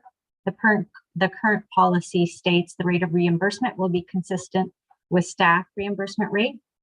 The current CRA rate for 2022 is 61 cents per kilometer for the first 5,000 kilometers driven and 55 cents per kilometer driven after that. The Township of Springwater's rate of reimbursement is consistent with the average of the 10 comparator municipalities illustrated within the report. In 2008, Council passed Resolution CL 344-2008 that approved the mileage rate being increased annually effective July 1st to the previous year's rate set by the CRA. As a result, on July 1st, the rate increased to 59 cents per kilometer. Thank you, and I'll turn it back over to you, Mayor Allen. Comments with respect to mileage? Okay, there don't appear to be any, so we'll move on to cellular phone reimbursement. Director Radigan? Thank you. Through you, Mayor Allen, to members of council. The current policy states the mayor and deputy mayor will receive a monthly reimbursement for cellular phone at the same rate as the monthly plan for staff, which is $20 inclusive of tax effective January 1st, 2020. Overall responses were not received from all comparable municipalities. However, it is common practice to either provide members of council with a municipal owned cellular phone or provide a monthly reimbursement rate. Thank you, and I'll turn it back. Questions, comments? Councillor Mott Chapman? Thank you. So now my question, thank you, Mary Allen. My question is, I know it's probably a policy from way back, why mayor and deputy mayor is only getting the cell phone reimbursement, as you know that all of us receive calls on our cell phone. So I'm just wondering if that was a policy back then. Director Radigan? Thank you, Mayor Allen. Through you to Councillor Mott Chapman. This is policy that was approved and reviewed by council in 2020. It is a council policy. So unfortunately, I don't have any reasoning as to why only 2 members of council were included. Okay, I can't recall either. Councillor Moore? Thanks, Mayor Allen. I think it's a valid conversation. The cell phone itself, the bill is probably pretty standard across the board, but it's the usage so that the equipment wears out much quicker. Certainly on my cell phone, an awful lot. It's available to all the residents. So I think it's fair that we look at either, I don't know what this $20 plan is, either that or being provided a cell phone. The idea of carrying 3 cell phones doesn't really excite me, but I'd like to learn more then about the $20 plan. Any either Director Radigan or CEO Schmidt, would there be benefit to piggybacking with the township's cellular plan, or what are thoughts on that? CEO Schmidt? Thank you, Mr. Mayor. So currently, it's my understanding that for staff, those individuals that do have they can either have a township issued phone, and so essentially the township pays for the phone, and or for those individuals that wish to continue using their personal phone, they get this plan of up to $20. And why it's only $20, if you will, is because that is the rate that the township currently pays for our issued phones. So that is the benefit that, or the plan that we've opted into with our provider. And so we figured you either get a township phone and township pays for it, it's $20 to the township, then there's usage obviously, or you can use your own cell phone, but we would just apply the same rate to those individuals wishing to use their personal cell phone. But again, up to council discretion as to what you'd like to do here. And Good sorry, comment. just past Sorry. practice has been for the mayor and deputy mayor. Why? I really can't explain that either. It's just one of those things. Deputy Mayor Coughlin? Thank you, Marilyn. Is there an opportunity then for us just to merge it and make like a technology, whatever, just to have your cell phone and internet all in one shot, and for all members of council, not exclusive to the mayor and deputy? To me, it just, or not, like, it really doesn't matter. Like, I just find that it's nominal, and it seems to be something that, you know, typing it in and submitting it. And is there a more streamlined approach, Director Radigan, that you may be aware of? Director Radigan? Thank you, Mayor Allen, through you to Deputy Mayor Coughlin. The idea with the policy coming forward at the next council meeting, we will be recommending it be an automatic on your monthly paycheck for let's say if it is the $20 or whether it be the internet, so as to reduce the amount of paper that we do see come through. So it would be an automatic. Okay, so if we combined the internet, you said is $50, right? Presently? That is correct, Yes. Mayor Allen. And then the phone is 20 for staff, is that what it is? So why don't we propose an amendment to do the automatic $70 for all of councillors, including mayor, deputy mayor? Does that work? And it would be automatic? Deputy Mayor Coughlin, comment?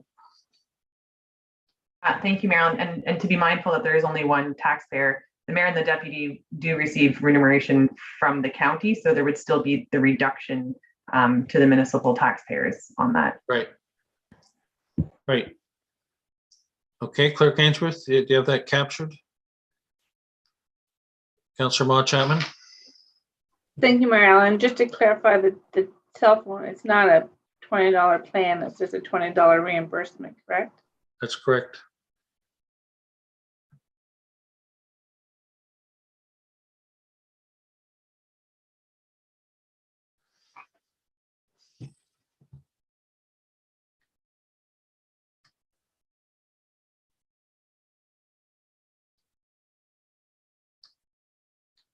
Clerk Ainsworth. Thank you. I do have a motion drafted. That the motion now before council be amended as follows.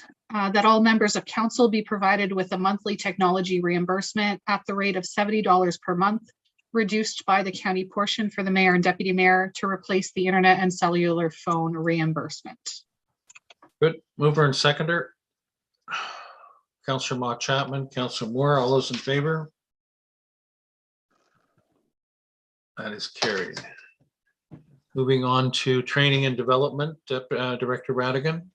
Thank you, Mayor Allen. Through you to members of council.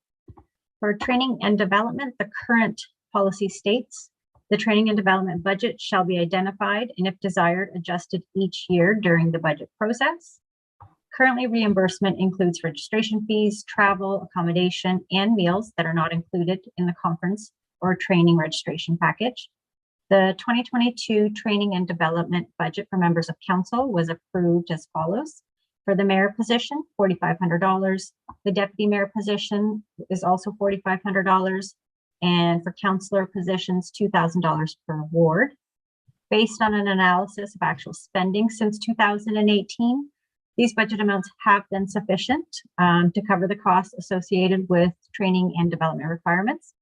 Although the COVID-19 pandemic impacted in-person learning sessions, it does appear the majority continue to offer a hybrid option for training purposes and overall reducing the costs associated with training. Thank you, and I'll turn it back over to you, Mayor Allen. Comments, questions? Okay, that looks like it'll remain. Moving on to the next one, which is discretionary expenses or funds, sorry. Thank you, Mayor Allen. Through you to members of council, the current policy states the discretionary funds budget shall be identified and, if desired, adjusted each year during the budget process. The discretionary funds currently include $3,000 for the mayor's fund and $5,000 for a council fund.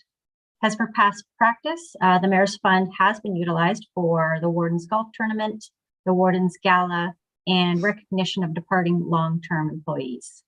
The council discretionary funds of $5,000 have typically included expenses for councillors related to attending the Township of Springwater Swing Golf Tournament and neighboring municipal golf tournaments or events. Thank you, and I'll turn it back over to you, Mayor Allen. Questions, comments? Councillor Hannah? Thank you, Mayor. And if you read the agenda, which you probably have, I have a motion to deal with this tomorrow night. But the issue as I see it is that the part at the very end says, etc. And nobody knows exactly what etc. means when it comes to this discretionary fund. And if it's a council discretionary fund, the question becomes then who approves it? So is it at council's discretion or is it at the CAO's discretion? So those are some of the questions that I'll have tomorrow night. I'm just bringing this up because maybe going forward, the next council would like to have some details or better guidance on what exactly is included or not included and who will decide whether or not their expenditures are appropriate. Thank you. Councillor, who else had their card up? Councillor Cabral?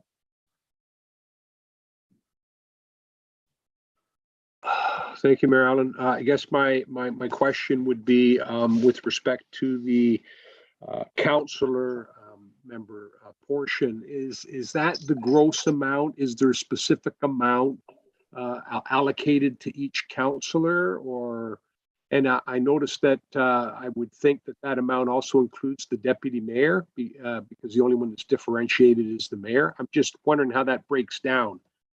Director Radigan? Thank you, Mayor Allen. Through you to Councillor Cabral.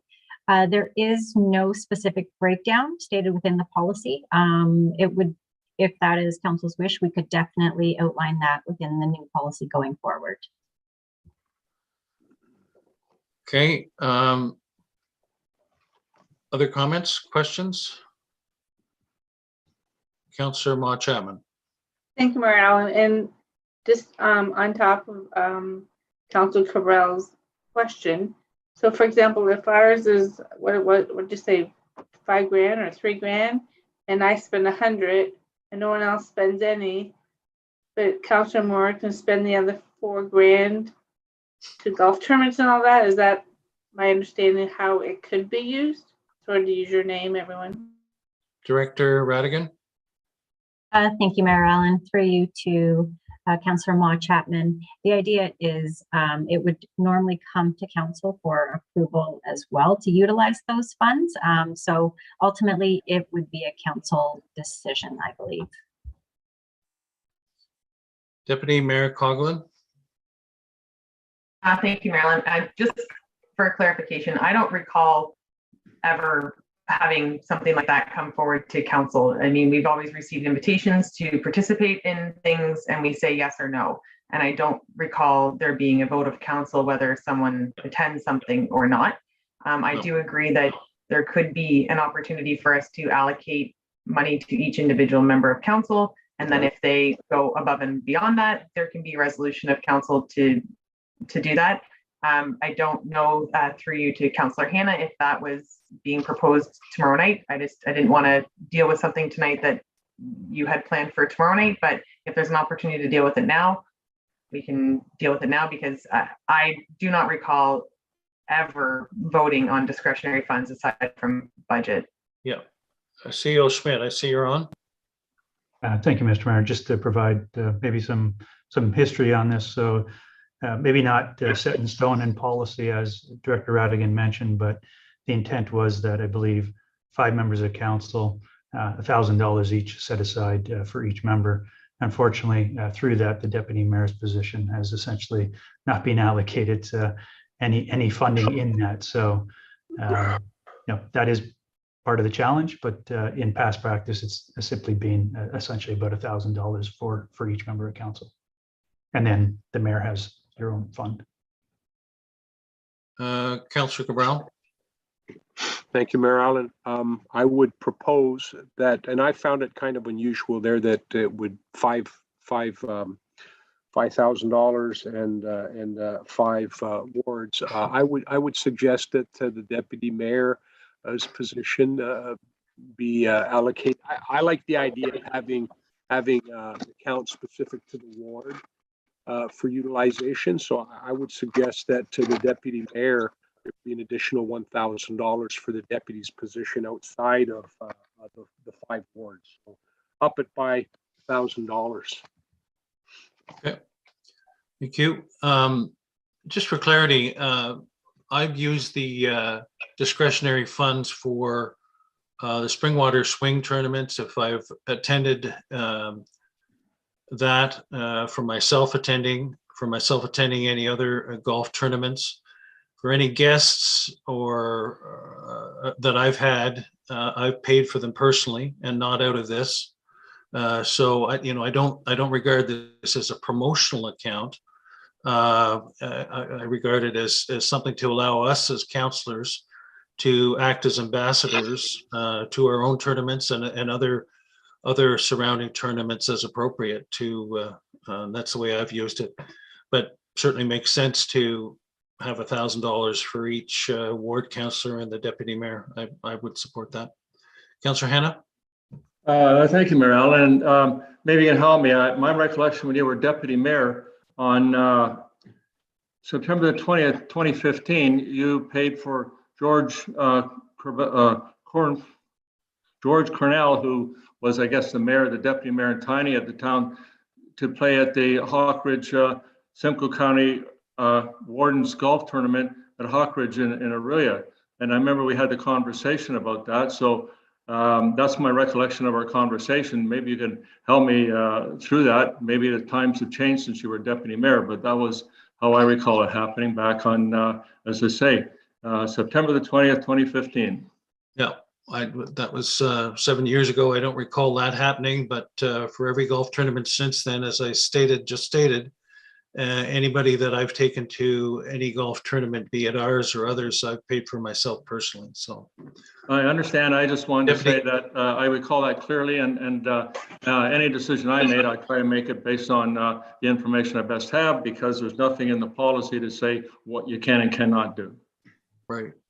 I guess you have to use your discretion. Deputy Mayor Coughlin. Thank you, Marilyn. Is it then the will of council to have this deferred until after we've dealt with Councillor Hannah's notice of motion? Because it does sound like there's more in depth. I don't see the point in talking about this tonight to just talk about it tomorrow night. So if there is more policy to be put in place, then I think we should have the wholesome discussion at tomorrow night's meeting. Well, I think we're almost there with it now. So Councillor Cabral has proposed another 1,000.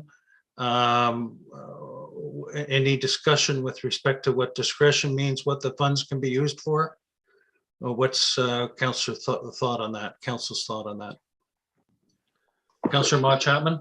Thank you, Marilyn. And I would have to agree. Like, so if each council member has $1,000 and it's our discretion whether we want to bring someone or pay for someone to swing. And for example, if we don't use it for the end of the whole $1,000 end of the year and we still have money in our pocket, and if we use that money for however the councils think it's discretionary and we don't have any, they don't have any at the end, that's their problem, but they should be able to use that $1,000 towards anything they think is under that discretionary fund, is my thought. Okay, other Councillor Cabral? Thank you, Mayor Allen. Not to stir the pot or muddy the water or whatever, but there should be, some guidelines on what might be considered appropriate and what might be considered not appropriate, and also the ability to checks and balances on when the money is used, at least, with receipts and whatnot. So that would be my only concern. But I don't think a policy that is so restrictive that you can't use it. I think common sense should prevail. There's going to be things where you could invite a guest for something. Maybe you need to take somebody out for lunch for a quick meeting. I'm sure that's happened in the past.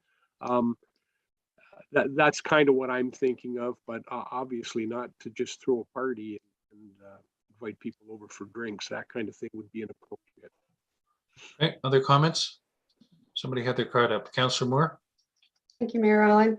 I think, by calling this discretionary funds, the definition of discretion is, available for use at the discretion of the user.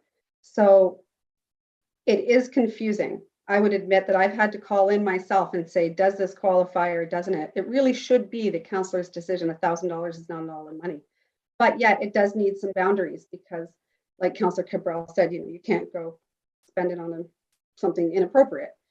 So I think we're going to get some guidelines back from CAO Schmidt, and maybe we could contribute to those guidelines.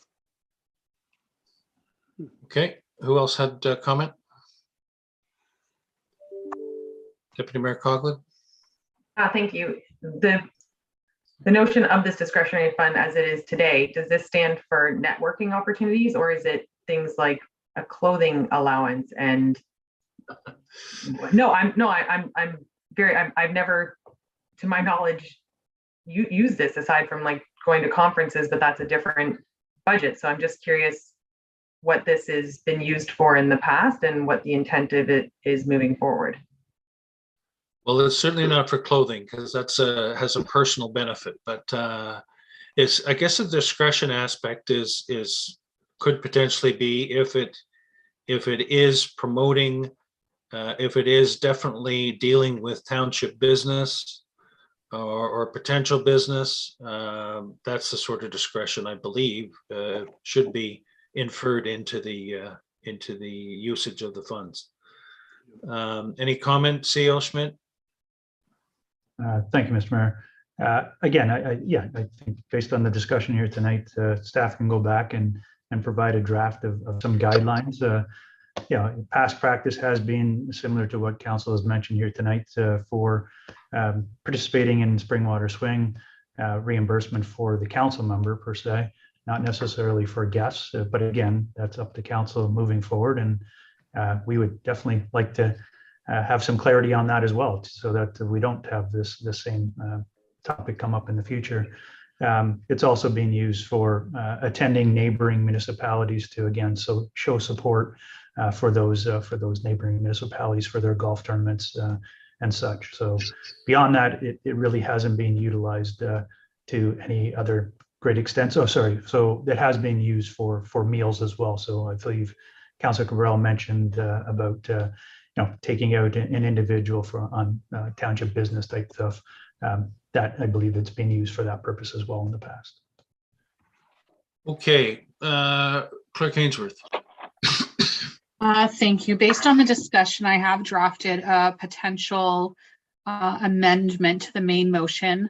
to add the $1,000 for the position of deputy mayor and to clarify that the remaining 5,000 be split equally amongst the 5 ward councillors, and that staff provide a report outlining potential guidelines and clarification to this discretionary funds policy for council consideration.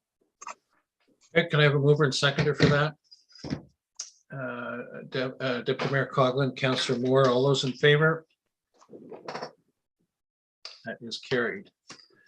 Okay, that deals with the list. I believe Councillor Cabral, you had something else you wanted to talk about?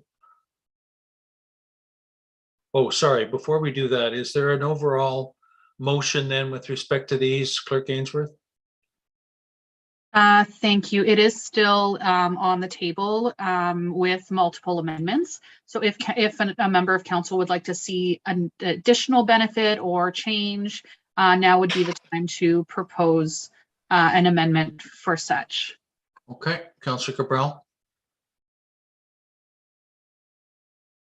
You're muted. Thank you, Mayor Allen. I just wanted to bring to light, I know that quite often we use our own local comparators, but then again, I guess it also is relevant to who your neighboring municipalities are as well. But I do have a few here that are just examples. I'll read you a real short one. This is from Newmarket, and I'm happy to send these on through to the clerk. So that they might be able to consider this type of a thing. But what it is that's their policy statement and strategic plan linkages. This one here is basically deals with compensation, but I'll read it. This policy sets out to define the severance entitlement to members of council at the time of leaving office. Procedures. A member of council leaving office is entitled to 1 month's base pay for each completed year of continued service at the time of leaving office to a maximum payment of 12 months pay. In the event of the death of a member of council, the severance pay will be paid to their estate. In the event that a member of council ceases to hold office by virtue of a judicial process resulting in a conviction under the criminal code, severance pay will not be paid. Severance pay is optional at the discretion of each member of council at the time of leaving office. That's Newmarket's.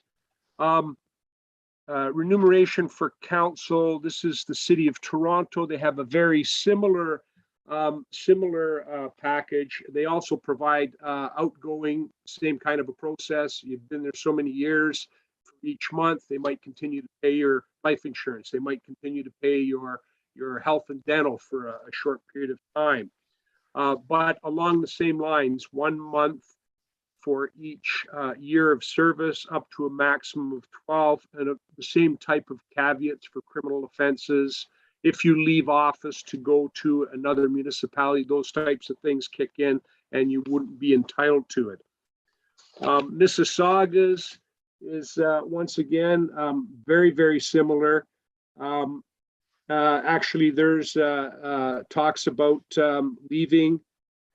Subject to restrictions below, severance allowance shall be payable to the mayor and to each member of council upon retirement, resignation, or death of a member of council while in office, or upon failure to be re-elected to office for the term immediately following the current term of office.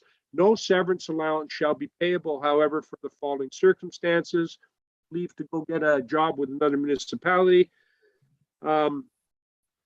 Criminal offenses, once again, that's included there. So it's basically an opportunity, because unemployment insurance does not apply to us. We are not employees of the municipality, and the EI, we don't pay into it, and of course we derive no benefit from it. As a matter of fact, I think Mississauga also provides up to $6,000 in counseling so that you can kind of reintegrate yourself into society, but that's not a payout, that's just for services rendered. And so there's a few of these here, and I think it's something that maybe should be considered for our council for the upcoming term. I lament that it's not currently in place, because apparently there's a couple of individuals who have already indicated that they won't be seeking re-election, but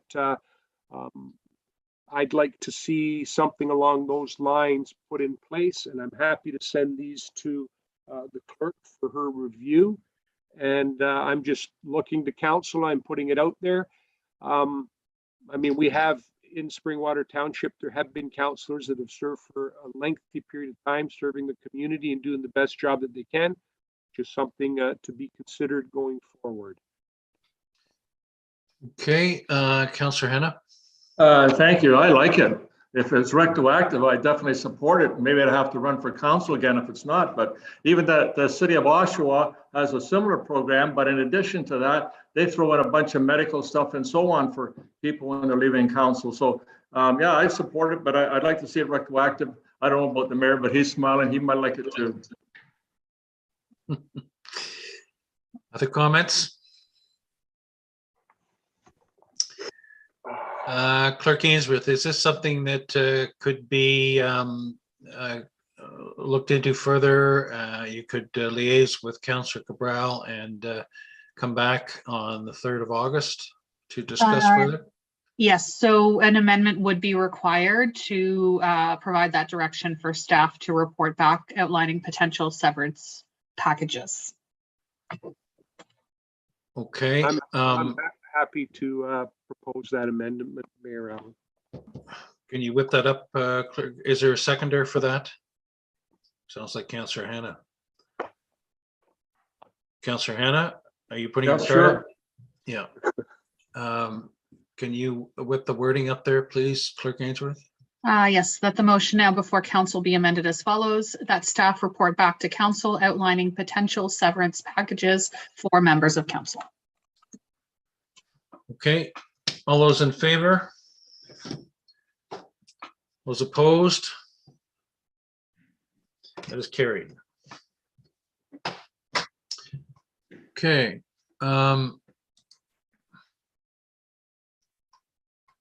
Confirmatory bylaw mover and seconder, please.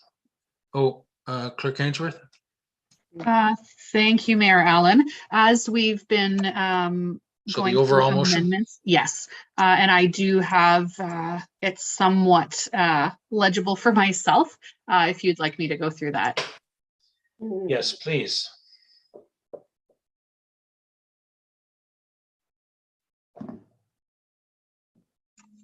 Just one moment, my apologies.